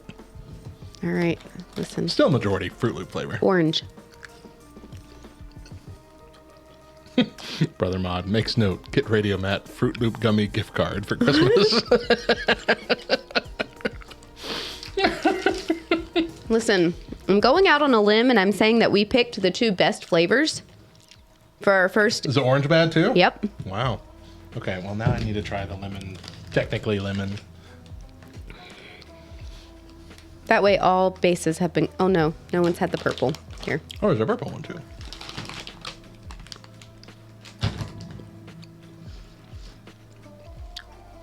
Is it maybe a case of once you have one, Maybe. you don't taste it as much after that?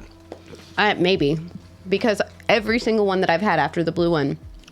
I think I almost taste lemon in this. Really? Or at least citrus. Lemon is a flavor that. Oh, that legit has lemon in it. Yeah. Sorry. No, you're Lemon is fine. a flavor. That legit has lemon in it. Taste one and see if you taste it too. Maybe I I'm feel just like- tricking myself. It took me several bites, but I eventually tasted lemon.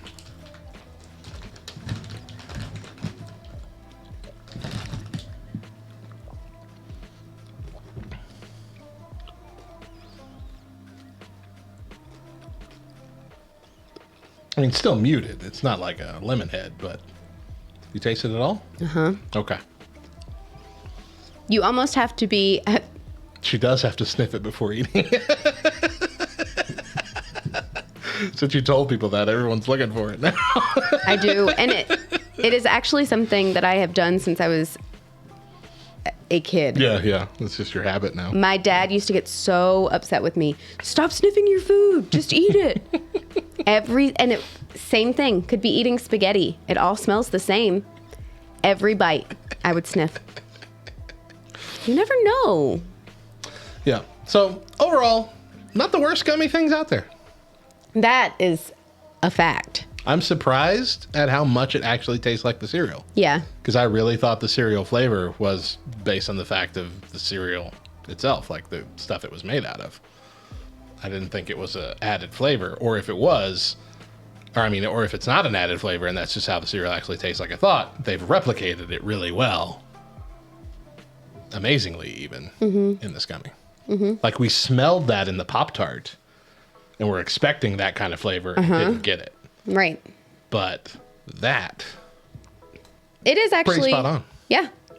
I'm impressed. Little bit better than actual Fruit Loops because you kind of taste fruit in some of them. Some of them. Yeah, but I miss the milk. You don't like milk. I know. That says something then. Only That'd with be awful. cereal. All right, that's going to do it for our show today. Thank you all, everybody, for hanging out with us. It's been a fun night. It is always a blast to have you guys along with us, especially when we get to interact on the Discord. It's really, really fun. You guys are the best, and we love you. And we'll be back with more next week, right? You still good for next week? You in town?